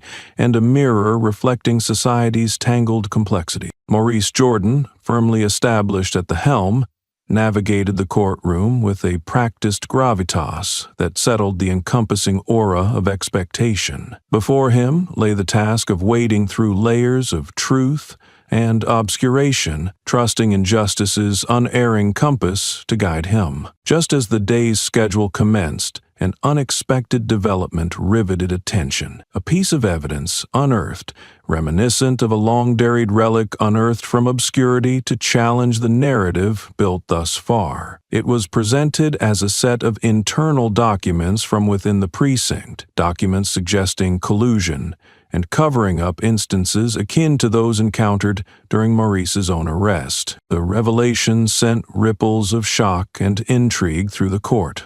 Reverberating outward to a city already on edge, the atmosphere crackled as truths hinted at in whispers now boomed with newfound authority into the open. Maurice regarded the new evidence with the impartial eye of experience, aware that its implications could extend beyond the current proceedings and into the systemic rot so fervently sought to be excised. He nodded for the prosecutor to present the unfolding details, the weight of anticipation pressing in. As these documents demonstrate, the prosecutor explained, there exists a pattern of behavior where minor offenses were inflated and records were deliberately manipulated to perpetuate narratives of criminality, reflecting bias and contrived justifications. The room hung on each syllable, silent but for the scribble of journalists' pens mirroring the import in ink and bites. Among the defense, visible unease twisted across the faces of officers, unprepared for the layers now peeled back with surgical precision. Officer Langley shifted restlessly where he sat, the weight of collective responsibility bearing heavily upon him. Nathan Dean, resolute within his earlier admissions, watched the proceedings through the lens of hard-won redemption, conscious of the broader ramifications extending from his earlier choice to illuminate shadows with truth. The prosecutor, aware of the narrative now woven tightly amidst legal text and lived experience, continued to unravel their case, a tapestry rich with consequence and exemplification. These documents expose not just individual failings, but wider systemic practices that must be held accountable, the prosecutor asserted. They represent a breach of public trust that we all depend upon to maintain the sanctity of justice. The courtroom buzzed with contained energy, murmurs amplifying into a tapestry of discernment and contemplation. Defendants watched, their defense scrambling to recalibrate strategy in light of revelations, forming a noose seemingly drawn from mere potential to inextricable certainty. Amid this drama, Maurice guided discussions towards nuanced understanding, threading through legal loopholes with clarity and impeccable balance. His oversight left little room for evasion, honing in on each turn with the dexterity that marked his judicial acumen. Whether by fate or by justice long prepared, the day's developments were significant in both scope and statement, reinforcing the underlying realities forced into the harsh illumination of scrutiny. Beyond the proceedings, the streets bore banners of solidarity, diverse faces joining in a unified resolve that extended the courtroom's revelations into the fabric of societal experience. Signs challenging justice for all fluttered in the breeze, infusing hope and urgency into city veins thrumming with awareness. As the court recessed for the day, Maurice stood, his gaze traversing the courtroom, an intimate familiarity balancing the gravitas of moments that echoed larger movements. Each face within the space represented a story, an experience tied to the trial's broader narrative, a human tapestry etched in challenges and yearnings for an equitable future. Walking through hallways buzzing with implication, Maurice held fast to the ethos guiding him, not as merely the arbiter of one case, but as custodian and craftsman of a shifting paradigm. He understood deeply the work yet to be done, the threads of promise suspended in tenuous expectation. Back beyond the courthouse steps, whispers of hope gained volume, journalists and passers-by alike sharing their perceptions and insights. This tapestry of opinions wove itself into the city's soul, a story unfolding upon a larger canvas where justice intersected with potential and promise, reverberated through the air. Inside the courthouse, as courthouse walls bore witness, each momentary ripple poised to crest anew, Maurice knew the trial's impact, its significance unharnessed yet compelling, would linger, carving future pathways from past iniquity toward a shared landscape envisaged with consciousness born of trial, tribute, and ultimate transformation. Thus the day closed, threads of integrity, accountability, and justice binding judge and judged attributes together, advancing inexorably towards closure with the firm hand of equitable resolve poised deftly at its helm. In the days that followed, the courthouse steps became a focal point of assembly, a living testament to the civic awakening sparked by the trial. As the city leaned into the promise of change, community leaders, activists, and allies gathered in the courtyard, transforming it into a stage for solidarity, a forum for heartfelt discourse demanding reform. Maurice Jordan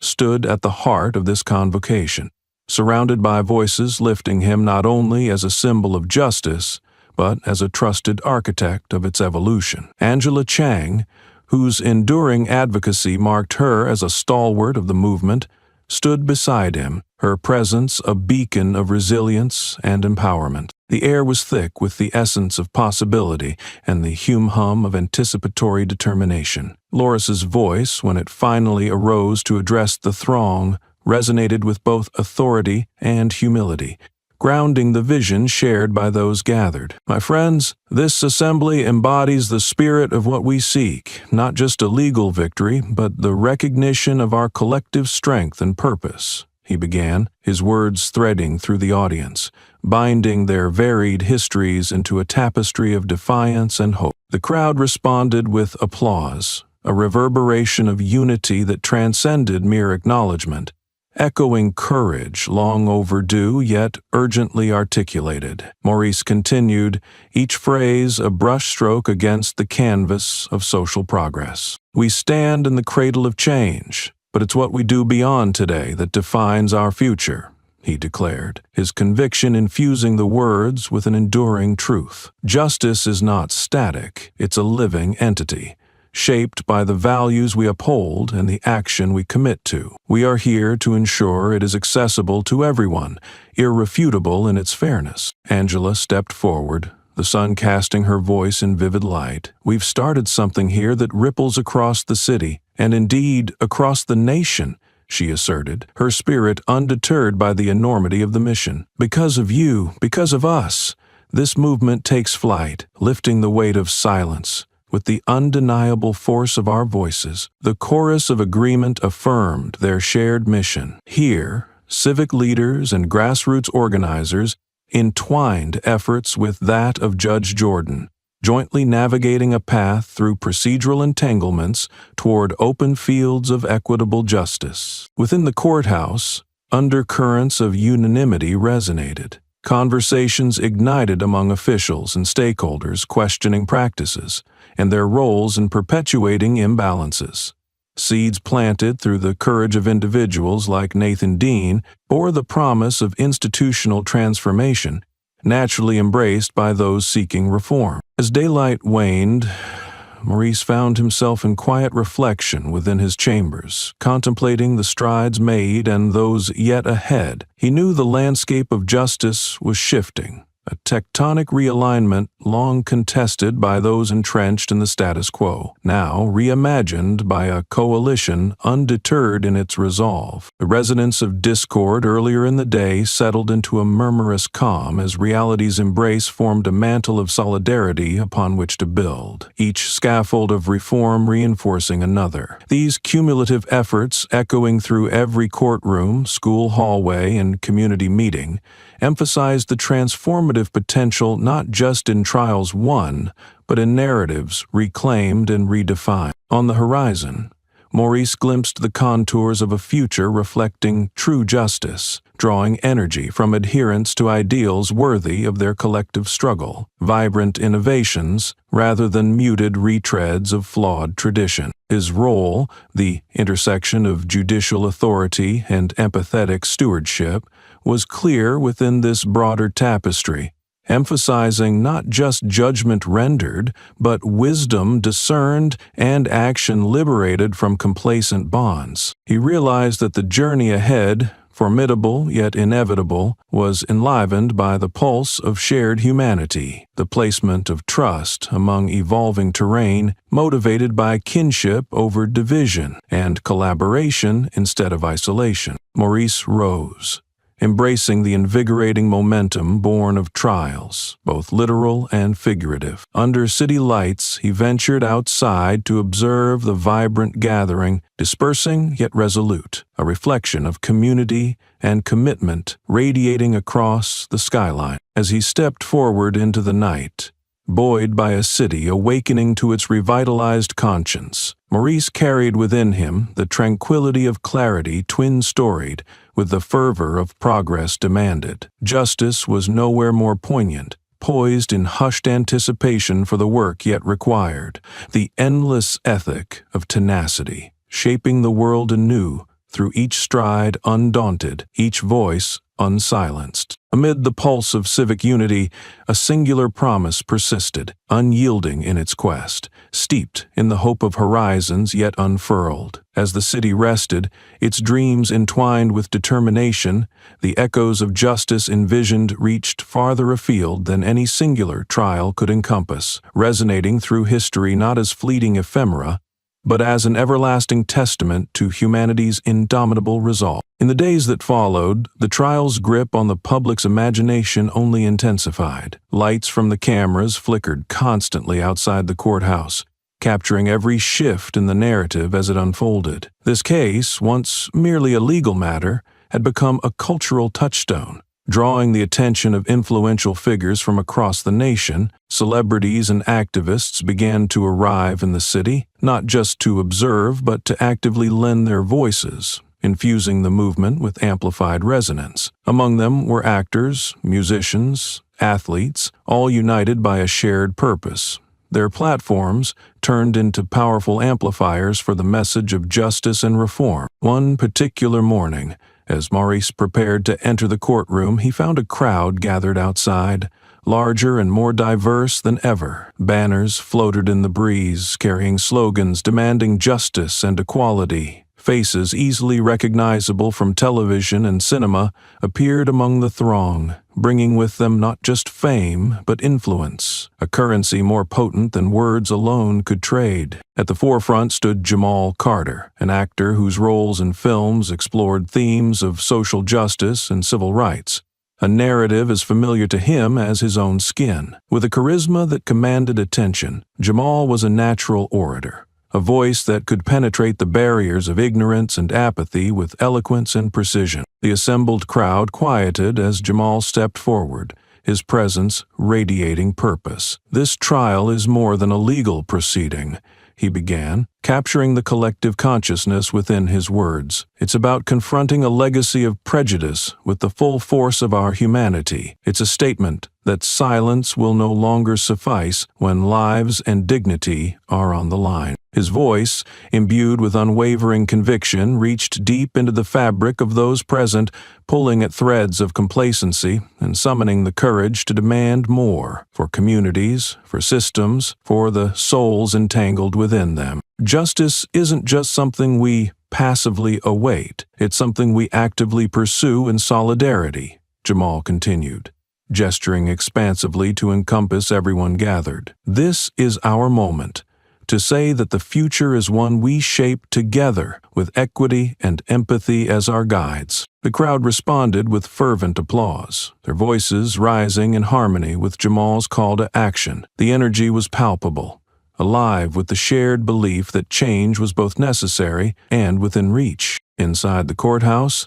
the proceedings continued to reflect the day's vigor. Witnesses took the stand, emboldened by the external resonance echoing within. Testimonies became more than just statements.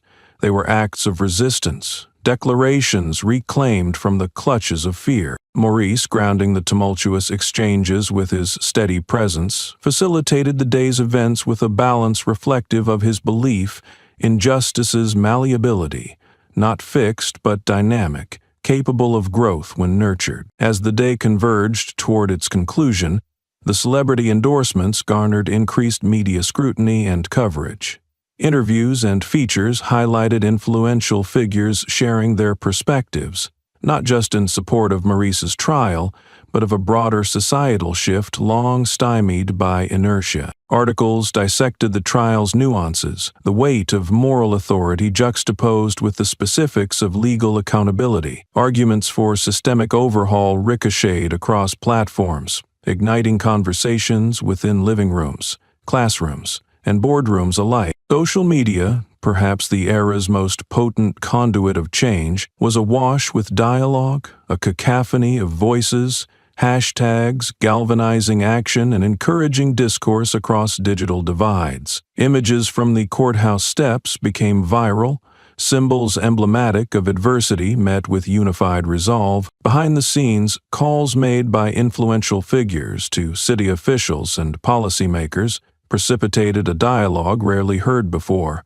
one encompassing reformative action within the precinct and beyond, reinforcing dialogues instigated inside the courtroom. Stepping out into the evening air after a day resonant with justice's imperative, Maurice found the coalition gathered once again, a living monument to perseverance and hope. He felt the momentum tangible and pulsating, carrying them forward like a tide irresistible in its determination. Maurice took a moment, standing before the gathering in quiet contemplation. He knew that, despite the formidable path ahead, here, amid the fervent resolve of allies and champions, progress was not just possible but imminent. The gathering shared his resolve, each member cognizant of the role they played within the greater tapestry weaving its pattern upon society's conscience. In this space, where identity and purpose intertwined, the essence of democratic ideals took root, nourished by collective ambition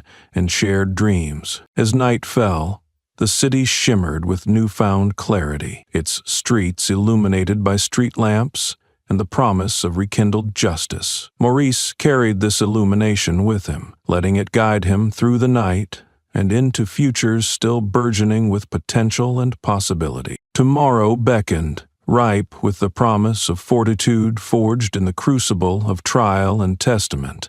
But tonight, in this cherished moment beneath an endless constellation, Maurice stood content in the promise that justice, vigilant and vibrant, was evolving within hearts steadfast and unyielding, an ember ready to ignite the world anew with the brilliance of what might be. As the trial continued to unfold with all its gripping developments, Maurice Jordan found himself at the very epicenter of a movement that was redefining what justice could mean in a changing world. Each morning, as he donned the robes of his office, he was acutely aware that his every decision carried the weight of national scrutiny, a responsibility he shouldered with both pride and the keen awareness of its fragility. The courtroom had become more than a battleground of legal arguments.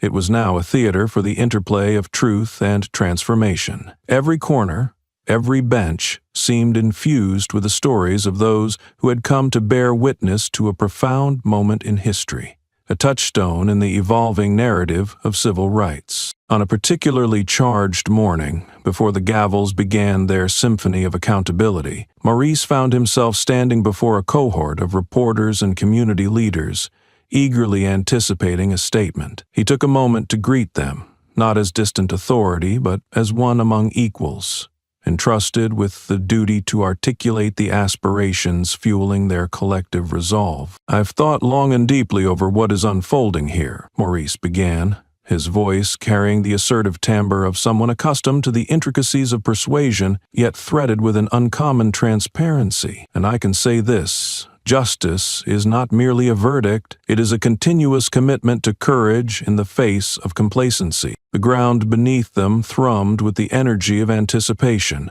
silent yet resonant, like waves meeting the sand, a parallel of action meeting consequence. Maurice paused, allowing the weight of his words to settle over the assembly. "This trial is a call to our community and beyond, a challenge to reflect on those parts of our system that do not serve us equally, to engage in dialogue, and to tear down barriers we once believed immovable." As he spoke, the clarity of conviction illuminated faces softened by time and seasoned with struggle. Here was a judge, unafraid to traverse the bridge between courtroom and community, inviting those watching to consider justice not as a static institution, but as a living doctrine. "Regardless of the outcome within these walls," Maurice continued, gaining momentum, "our true victory lies in how we move forward from here, together. I commit to being a part of that journey, and I invite you all to take part." Applause surged through the gathering, not mere formalities but a unified endorsement of Maurice's pledge. It held no small amount of risk, this marriage of judicial impartiality with advocacy for systemic reformation, yet Maurice knew from experience that, on the road to progress, risks were sometimes necessary fires, and he was prepared to be its steady flame.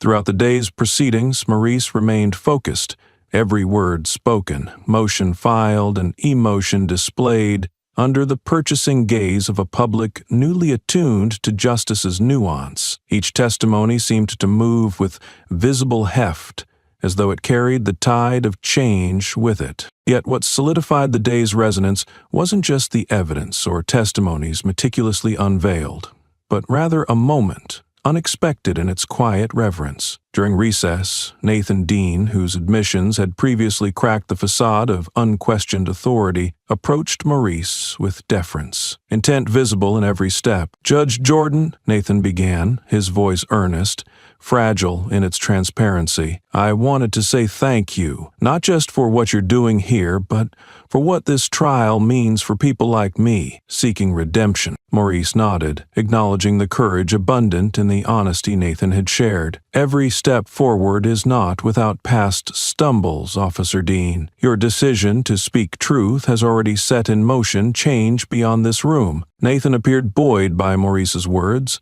a reminder that redemption isn't just a solitary pursuit, but a shared pathway intersecting lives fraught with possibility. As the trial commenced once more, Maurice felt an internal ensemble playing, a crescendo of resolve and clarity, a silent promise to those watching and waiting, a vow shaped by conviction and bound to those sharing in its undertaking. Beyond the courthouse, the city pulsed with life and waiting change, each street corner capturing the story of those carrying torches forward, preparing to light pathways yet darkened by uncertainty. Maurice's mind, however, was firmly on the intricate dance of justice inside. He resolved to deliver not just a verdict but a vision, a future where justice reigned as a dynamic force, rich with empathy, grounded in equality, and incorruptible in its integrity. The echoes of applause from earlier whispered through the courtroom as proceedings continued, and Maurice stood ever ready to bring them into focus, assured in knowing he was not alone in this venture, dancing along tightly held lines to reshape the legal landscape as not just a judge but as an ally, committed to justice truly served. Inside the labyrinthine corridors of the city's police department, the pressure was palpable, a simmering tension ready to boil over. The trial had exposed more than just the malfeasance of a few officers. It had drawn back the curtains on a culture of silence and complicity that pervaded the precinct. Nathan Dean's confession had been the first domino, and as it fell, it sent shockwaves through the walls that had long protected the status quo. Behind closed doors, the precinct captain, a man usually stoically composed, now paced the room with nervous energy. His officers, gathered at the margins of the room, exchanged wary glances, aware that the ground beneath their feet was shifting irreversibly. The captain, Officer Ward, paused to address the room, his voice heavy. "We've hit a turning point, folks. The trial has cast us under a lens more scrutinizing than any before. It's time we decide whether we're going to fight this or become part of the solution." His words hung in the air, thick with implication. The officers around him, many accustomed to the rhythms of power exercised without question, now faced a future uncertain. The atmosphere was charged with a palpable unease about what accountability would demand. Officer Langley, caught up in the maelstrom swirling around him, felt the weight of decisions left unmade. The memories of past actions lingered like shadows, inhibiting clear thought. Yet within Nathan's act of contrition, Langley had glimpsed something he long thought inaccessible, a road towards reclamation. Realizing he had to act, Langley stepped forward, nerves tinged with determination. "Captain, we've got a responsibility not just to protect our own, but to rebuild trust. If that means owning up to our part in this, then we have to be ready." His voice quavered slightly, yet carried a conviction that demanded attention. The room fell silent, the tension made more acute by his unexpected defection from passive complicity towards active acknowledgement. Ward regarded him with a careful eye, aware that Langley's words encapsulated a growing sentiment within the department. "You're right, Langley. The status quo isn't sustainable, but it's going to take guts to face the past and work toward a new path." Silence followed, the officers navigating their internal landscapes, each confronted by the realization that reform started with hard truths bravely told. Still, not everyone stood ready to embrace the uncertain depths of change. There existed pockets of resistance clinging to the past, unwilling to surrender the safety of familiar power dynamics. What had sufficed for decades now felt precarious, and some found the prospect of true accountability more daunting than any external threat. Amid this internal reckoning, whispers and murmured confessions began threading through the precinct. Younger officers swapping accounts over shared lunches, seasoned detectives sifting through old cases with fresh eyes, all seeking to reconcile with the unearthed reality. For these officers, the trial wasn't just a public spectacle, but a mirror, reflecting themselves in a light unfiltered by denial. Nathan Dean, once a paragon of the very system under scrutiny, was now approached with questions from colleagues bewildered by his sudden transparency. His newfound role, unprecedented, held not only the scars of his previous silence, but the potential for leading others toward a painful yet hopeful rebirth. Facing inquiries that challenged moral fiber, Nathan repeated what Maurice Jordan had instilled. Justice is about action. What we do now defines who we'll become. Why not make it count for something more? This refrain quietly spread,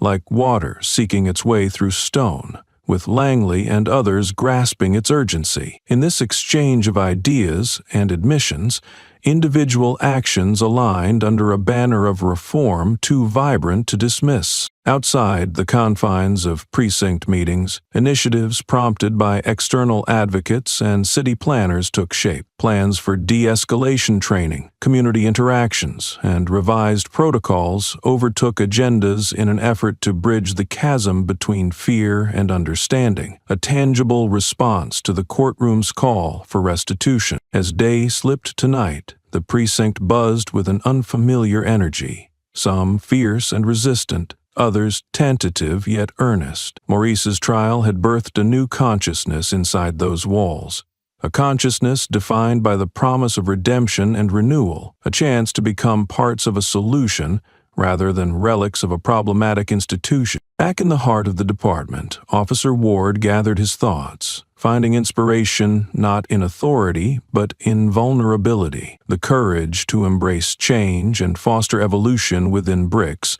once synonymous with stagnancy. He knew the road was steep, fraught with opposition and risk, but like Langley, he saw the horizon beckoning, wide open, yet requiring every ounce of their determined sincerity to tread toward it. With shared purpose, they leaned at long last into the formidable architecture of progress, ready to shape a precinct and city devoted to justice, no longer bound by chains of historical bias, but buoyed by aspirations of integrity and transparency. Accountability, not as a threatening concept, but as a compass guiding them ever forward. In the charged atmosphere of the courthouse, revelations continued to churn, peeling back the veneer of routine to expose deeper, long-hidden truths. The narrative that had once been a single man's struggle against injustice had grown into a tapestry of intertwined lives and systemic flaws, each new piece contributing to a fuller panorama of accountability and change. Maurice Jordan, in the thick of these proceedings,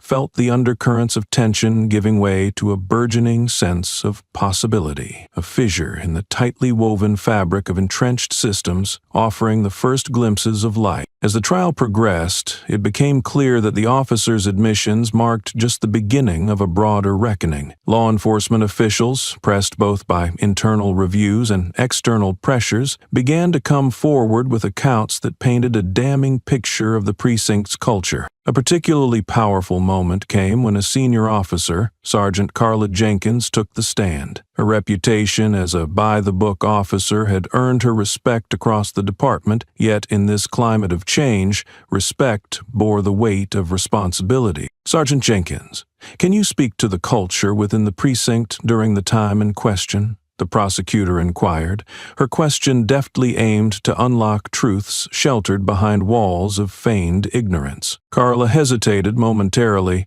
her eyes finding Maurice's steady gaze, a silent promise that truth would be met with dignity, not disdain. She exhaled, a deliberate release of tension scripted by years of silence. "It's hard to pinpoint exactly when things shifted," Carla began, her voice a blend of resolution and regret. "But over time, procedures meant to ensure fairness warped into machinations of misuse. Some officers equated arrest counts with effectiveness rather than justice, and it created a skewed perception of our role in the community." Her testimony, spoken with a candor born of internal struggle, poised a mirror before the court, reflecting back the systemic substructure requiring redress. "Was it common to overlook this behavior?" pressed the prosecutor, keenly aware of the weight vested in Carla's response. Carla's frankness continued unabashed. "There were times we were encouraged to turn a blind eye for the sake of reputation, an unspoken rule which too often became justification for bias." Gasps traced through the gallery, reverberating among the onlookers, a collective intake of disbelief at the culture unveiled. Maurice's expression remained unmoved, providing an anchor for the trial's turbulent revelations. The trial, already a herald for transformation, now began to pull at the seams of credibility within policing frameworks, threatening to burst wide the inconsistencies and complicity lying dormant. In community halls and online forums, the floodgates burst open, with personal narratives as people shared stories echoing the courtroom's revelations. Dialogues initiated by reform advocates gained momentum, propelled by a growing commitment to recalibrate the societal expectations of justice. Maurice found himself at the helm of a trial not just of individuals, but of ideologies.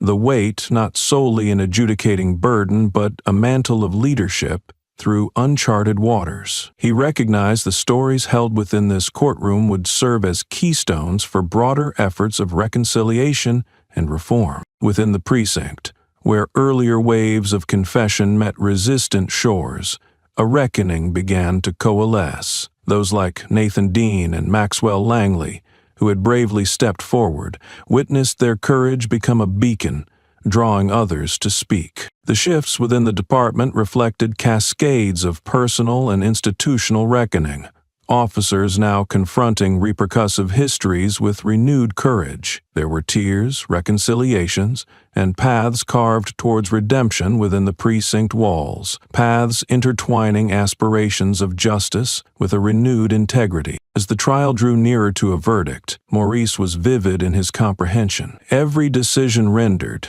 now stood as a testament to collective willpower pulling against the riptides of prior inaction. Across the city, a palpable change took root, planted in the foundation of hearts, awakened by accountability's imperative. The hopeful sought not only retribution, but harmony, an alignment of ethical practice with empathy, steeped in justice's timeless pursuit. And so, as the courtroom's day came to a close, bathed in the hue of late afternoon's amber glow, Maurice paused to take in the gathered faces, witnesses to a process more comprehensive than any singular judgment. Here the courtroom assumed new significance, a crucible of transformation knitting together the threads of community and conscience into patterns resistant to previous neglect. Its doors, once harbingers of uncertainty, now swung wide to reveal a future collectively built by deeply held convictions and hard-won commitments poised upon the precipice of history. Maurice prepared to lead the city forward, navigating its tumultuous yet promising waters,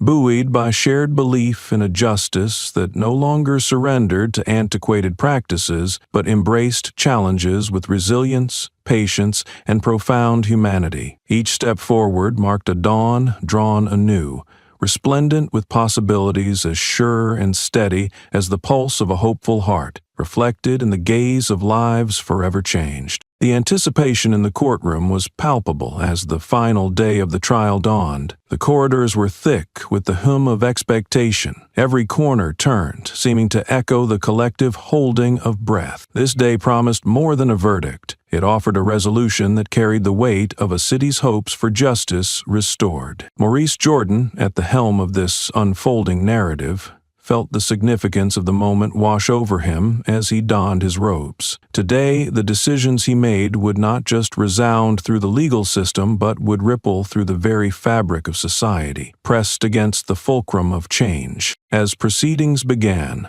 the courtroom settled into a reverent hush.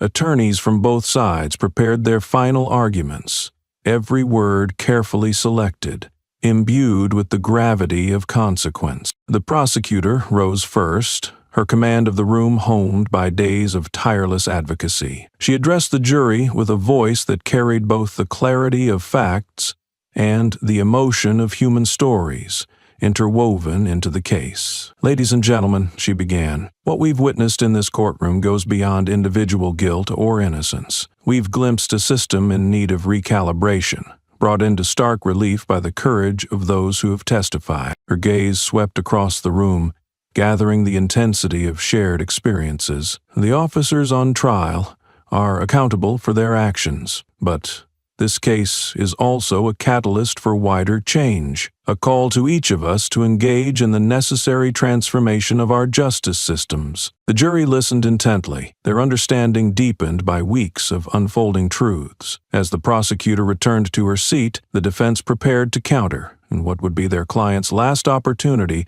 to sway the scales. The defense attorney, aware of the tumultuous landscape they tread, approached carefully. His words sought to draw sympathy, not for the actions unveiled, but for the humanity of those caught within flawed system. "We acknowledge that errors were made," he conceded, the phrase almost drowned by the understatement of what had been revealed. "Our hope, however, is that you view these as failures not just of individuals but of institutional pressures. These officers are products of a culture we're all complicit in, and they deserve compassion as much as scrutiny." The jury absorbed these closing remarks, faces marked with the depth of introspection prompted by such complex moral terrain. Silence unfurled its wings, casting a moment of stillness over the courtroom, a pause before the momentum gathered its force. With both sides having made their final appeals, the baton was now passed to Maurice. As he prepared to address the court, his heartbeat was steady, yet charged with the nuances of a decision steeped in history and expectation. He looked across the room, meeting the eyes of the accused, the victims, the public faces longing for justice, their gazes a tapestry of hope, fear, and resilience stitched together by circumstance. "Today, we conclude a trial that has been as much about reflection as it is about resolution," Maurice began, his voice embodying the solemnity of the moment. "What we have learned throughout these proceedings extends beyond guilt or innocence. It shines a light on the imperative to evolve, a call to action that must extend into every sphere where justice is pursued." His words flowed like a tide, relentless yet nurturing, nourishing the shared consciousness within those walls. For those found guilty, justice will dictate consequence, ensuring accountability in accordance with the law. But let us not mistake punishment for progress. True progress lies in our continued commitment to review, to reform, and to rebuild. The courtroom held its collective breath as Maurice paused,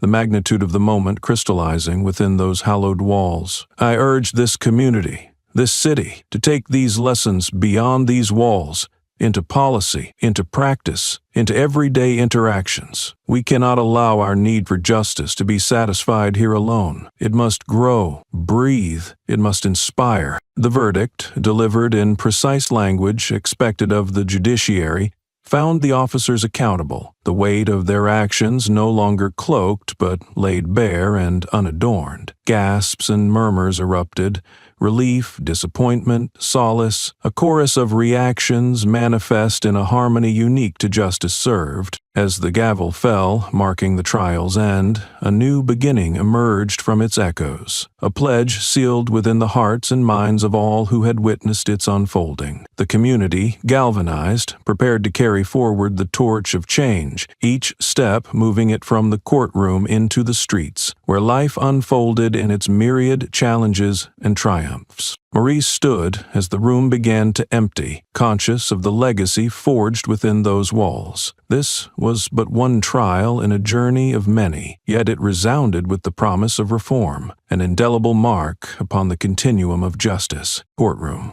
once more silent, felt alive with future possibility. As Maurice stepped beyond its threshold, he was met by a city ready to embrace the charge. Together they would walk into the future, one carved with commitment, built on justice's foundations, and illuminated by the hope of a society transformed. The courtroom buzzed with the aftermath of the verdict as people filed out, carrying with them the gravity of what had transpired. The air was thick with reflections, conversations echoing off the marble floors and carrying into the streets, where crowds still lingered, waiting to hear the final pronouncements of justice. Maurice Jordan remained seated for a moment longer, watching the ebb and flow of humanity in and out of the courtroom. The room, now slowly emptying, still held a resonant hum, a tangible reminder that justice, while pronounced within these walls, required stewardship beyond them. As silence settled over the benches, Maurice prepared himself for the final act of this profound saga. He'd waited for this moment, a chance to ensure that the impact of the case extended beyond the confines of legal proceedings, permeating the broader community in meaningful ways. Outside, reporters gathered, microphones poised, cameras ready to capture reactions from the key players in this transformative trial. Friends, family, and supporters of both the accused and accusers gathered in clusters, their expressions a mixture of relief, contemplation, and dread for what lay ahead. Maurice emerged into this tableau, his presence commanding yet humble, an embodiment of the values the trial sought to uphold. As he stood at the top of the courthouse stairs, a hush fell over the crowd, anticipation rippling through the throng like a live current. Facing the journalists and the broader public, Maurice addressed them with a voice infused with clarity and purpose. Today, the verdict brings closure to a significant chapter, but it is not the culmination of our community's journey toward fairness and equality. It is merely a stepping stone towards a more just society. His words resonated, rising above the usual cacophony until they settled deeply within the hearts of those gathered. The crowd felt the weight of his message, a powerful acknowledgement that justice was a living, breathing process requiring constant vigilance and action. "We have acknowledged where we have fallen short," Maurice continued, his gaze sweeping over those who had come to witness this historical moment. "Now, it is our duty to rise to the opportunity for change, holding ourselves and our institutions accountable, learning from what was revealed throughout this trial." The media captured every moment, translating his pledge into broadcasts that would reach far beyond the city limits. Conversation flourished, and the air was alive with the invigorated chatter of a community engaged. From within the crowd, Angela Chang stepped forward, joining Maurice at the forefront, a symbol of unity between the judiciary and the community. Her presence, alongside Maurice's, was a testament to the coalition of voices demanding progress. She took the mic, her voice echoing Maurice's commitment. "This trial highlighted the work we all must continue. It is indicative of the broader social justice movement that calls upon each of us to take action. Reform is not just a notion, it is a necessity." Together, Maurice and Angela represented the dual power of legal authority and grassroots advocacy, a unified front signaling the dawning reality of systemic change. As they spoke, others began to join them, victims turned advocates, once voiceless citizens, now emboldened by the public discourse that Maurice's trial had invoked. Their stories intermixed with the broader narrative, painting a picture vibrant with diversity and shared goals. Maurice looked out at the crowd, the past weeks playing out in his mind like a meticulously crafted tapestry. He saw Nathan Dean standing among the assembly, a nod exchanged between them, a silent recognition of the redemption and responsibility embraced. We won't just let this trial define us by what was wrong, but by what we make right, Maurice affirmed, drawing the crowd into his promise. Let's seize the responsibility to transform our future, and in so doing, create a standard of justice robust enough to sustain us all. With this rallying call, the crowd erupted into applause, a collective cheer embodying resolve and renewed momentum. The crowd began to disperse, their spirits lifted, conversations carrying the energy of newly planted seeds of action. The dialogue, amplified by Maurice and Angela, rippled outward into homes, onto streets, into policy discussions. Each person leaving informed by both justice and burdens and its incredible potential. Amidst the throng, Maurice stepped back to watch them file away, mindful that while the trial had reached its conclusion, the reverberations of what they had accomplished together were only beginning. The city had been awakened, its people stirred by the ardor of justice, not as a mere concept, but as a communal undertaking. This was their new path forward, lit by the courage of many who had dared to speak, truth by truth, into the tumult, and bring forth a harmony learned, earned, and cherished. Maurice's heart swelled with the knowledge that this chapter, although closed, was simply an introduction to a greater opus of justice yet to be composed. Together, with allies in every facet of life, they were preparing to embrace the challenge, to write the future, not with ink, but with action, with solidarity, and with an unwavering belief in the possible and the right. The city was slowly awakening, its familiar rhythms altered by the reverberations of the trial. In neighborhoods once bound by the silence of unspoken injustices, conversations now flowed openly, an unguarded exchange of fears, hopes, and newfound aspirations. The trial had ignited a spark, its flames reaching into the deepest corners of the community. As the aftermath of the verdict continued to make waves, Maurice Jordan took a rare moment of respite in a nearby park, its green spaces offering a momentary refuge from the cacophony of public life. Here, beneath the canopy of trees, he could reflect on the journey and the path that still lay ahead. The air was filled with the sounds of life resuming, children playing, birds chattering in the branches overhead. It was a serene contrast to the intensity of the courtroom. Yet, even here, the impact of the trial was evident. Groups gathered on benches and picnicked on the grass, their whispers and gestures animated by the energy of recent events. As Maurice sat, a familiar face approached, a community leader he'd come to know well over the course of the trial, Clara Simmons, a formidable presence both in stature and resolve, had been a pivotal voice in galvanizing local activism and fostering dialogue across divides. "Judge Jordan," she greeted, her voice rich with both admiration and familiarity. "It's good to see you outside the confines of those courthouse walls." Maurice smiled, rising to shake her hand, grateful for the connection they'd forged amidst the tumult. "Clara, it's a pleasure. I've been meaning to thank you for the incredible work you and your team have done, supporting this community through everything." She nodded, her expression one of tempered optimism. "We've come a long way, but there's still much to do. Your leadership has been instrumental in setting the tone for what comes next." Their conversation flowed, an easy dialogue between two advocates for progress. Clara recounted stories of neighbors who'd found strength in unity, their voices once tentative now fiercely engaged in the pursuit of equality and reform. "The trial opened eyes," Clara observed, her gaze sweeping across the park's microcosm of community life. "People are ready to keep pushing forward, to hold each other and our leaders accountable." Maurice listened, appreciating the urgency in her words. recognizing that the trial's legacy depended heavily on sustained action and vigilant advocacy. "We need to channel this momentum into concrete outcomes," he agreed.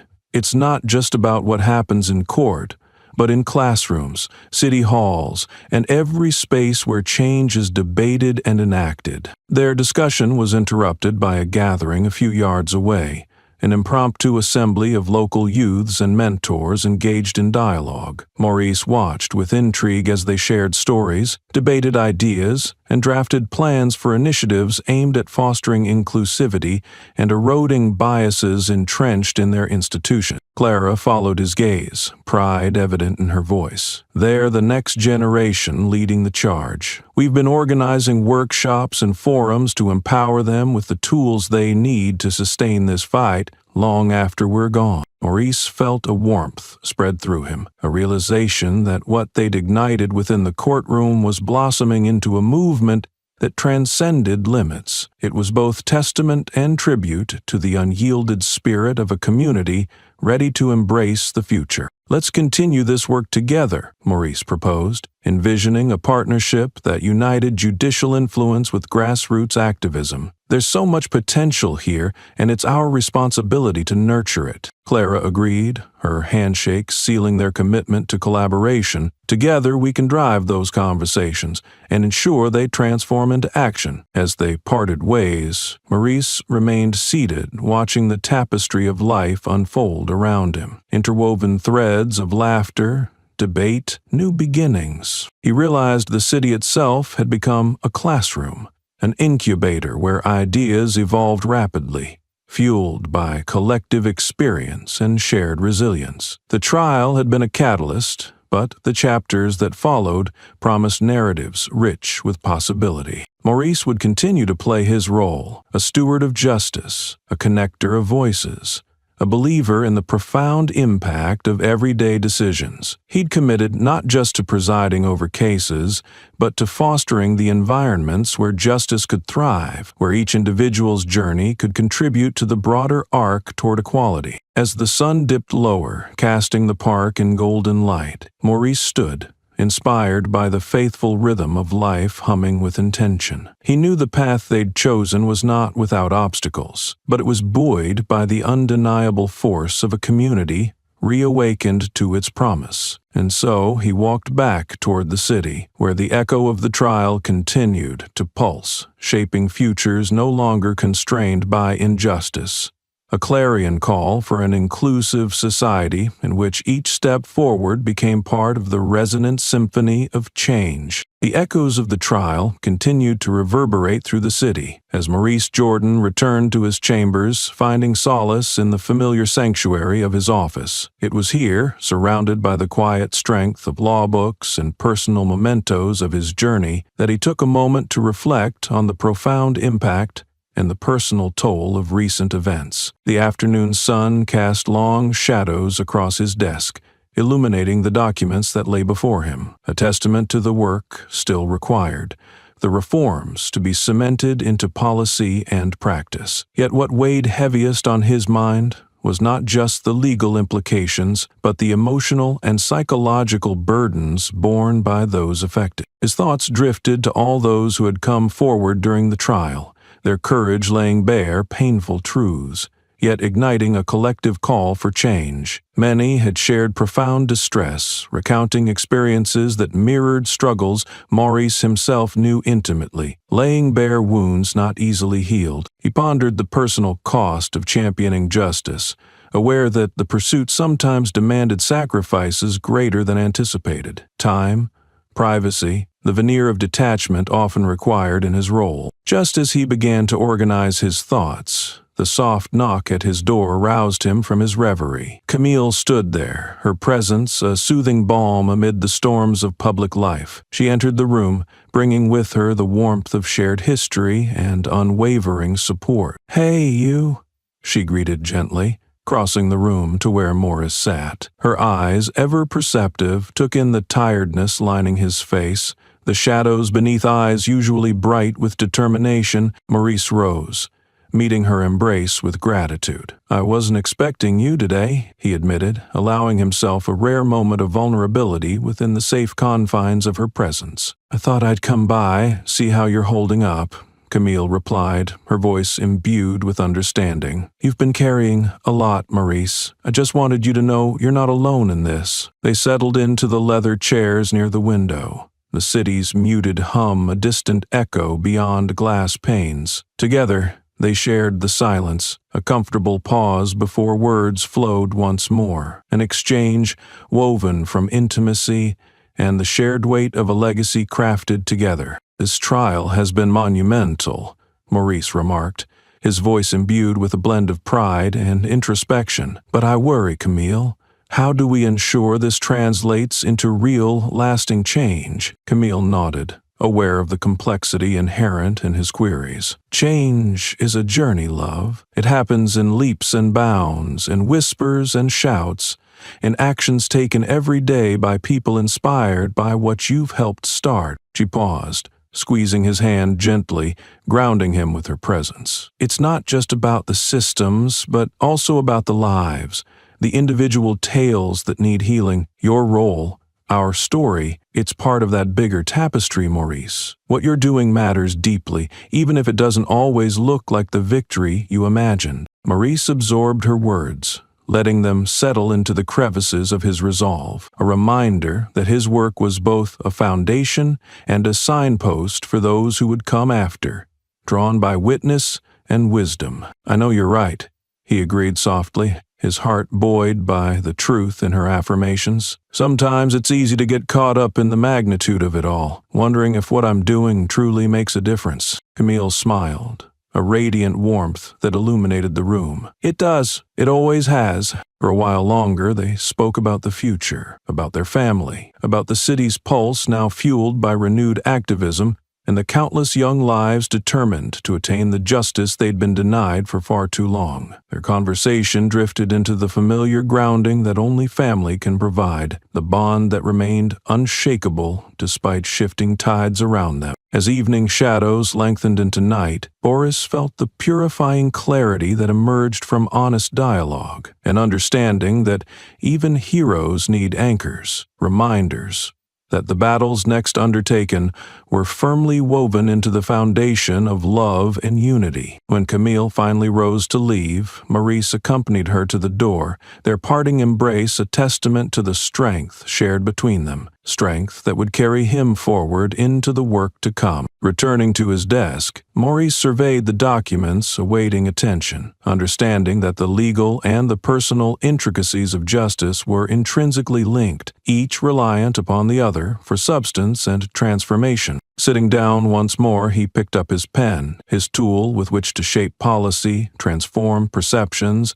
and etch justice's refrain into the annals of history. Here, in the quiet sanctuary of his office, at the confluence of his many roles, he prepared anew to shepherd transformation through every judgment, every decision, every solemn pledge to the citizens he served. It was there, alone but inspired, that Maurice reaffirmed his vow to advance the law not merely as a system, but as a living promise to each person seeking its refuge. Justice was a river, and Maurice, deeply committed, would ensure its course ran true. As the evening descended upon the city, its glow cast a serene hue over the skyline. Maurice Jordan stood at his office window, the reflection of city lights mirrored in his weary yet hopeful eyes. He watched as life flowed like a river through the streets below, a testament to a community stirred to action, their energies palpable and inspiring. This trial,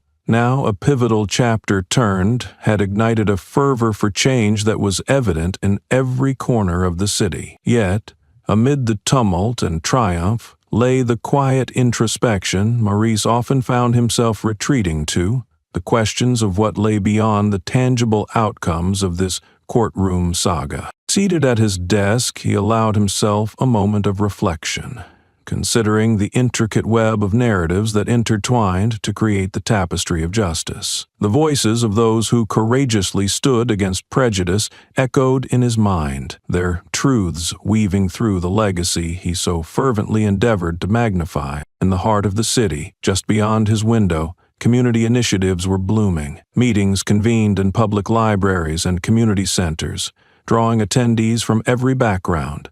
Each person invested in nurturing the seeds of reform sown during the trial. The city was changing, a metamorphosis taking unfurling where words had once faltered, replaced by united actions and indelible bonds forged in shared purpose. But even as the world outside rallied around new beginnings, Maurice contemplated the subtler threads, the personal transformations born from this collective journey. In his mind, the quiet moments surfaced, conversations held in corridors, the weight of unspoken understandings exchanged between nods and glances, gestures of solidarity backward in their simplicity yet forward in intent. Maurice knew the impact of a single action reverberated beyond its origin, its echoes resounding in the lives it touched, influencing legacies both personal and communal. This awareness brought him back to his own motivations, a call to justice not purely out of duty,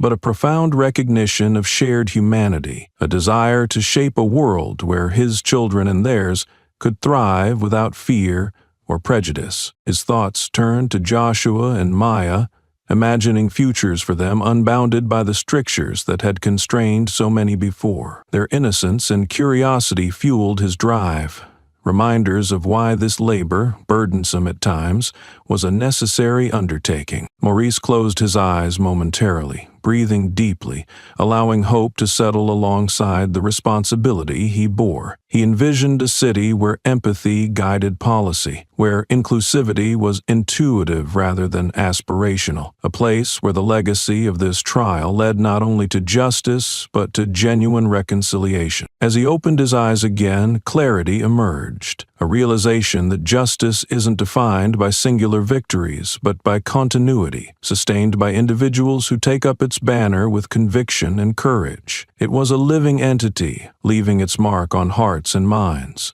a beacon unyielded even amidst the darkest nights. With a renewed spirit, Maurice returned to his desk, the weight of his mantle apparent but not unwelcome. The documents before him awaited roads for potential changes mapped in each line, outcomes poised to shape the narrative in ways yet untold. A quiet resolve took root. He would carry forward the stories entrusted to him, the truths and aspirations, leading with dignity and steadfast commitment to equity. As the city's heartbeat pulsed beneath his windows, Maurice signed off for the day. He rose, gathering his belongings, preparing to step once more into the world outside, a world renewed by the promise of transformation, carried forward on the unshakable foundation that justice imparted. On the eve of a new chapter, Maurice paused before leaving the comfort of his office, the profound understanding that this journey of struggle, triumph, and tenacity was far from over. Today's efforts would echo through time, challenging the complacency of tomorrow, ensuring that those who came after could feel the resonance of justice and know deep within their souls that they too were stewards of its everlasting promise. As he shut the door behind him, a whispered resolve encapsulated the journey yet ahead. The story of justice is written by us all. Will you take up the pen? Would you like to see more stories that illuminate the path to fairness and hope? Share, like, and subscribe to stay engaged with the narratives that shape our world.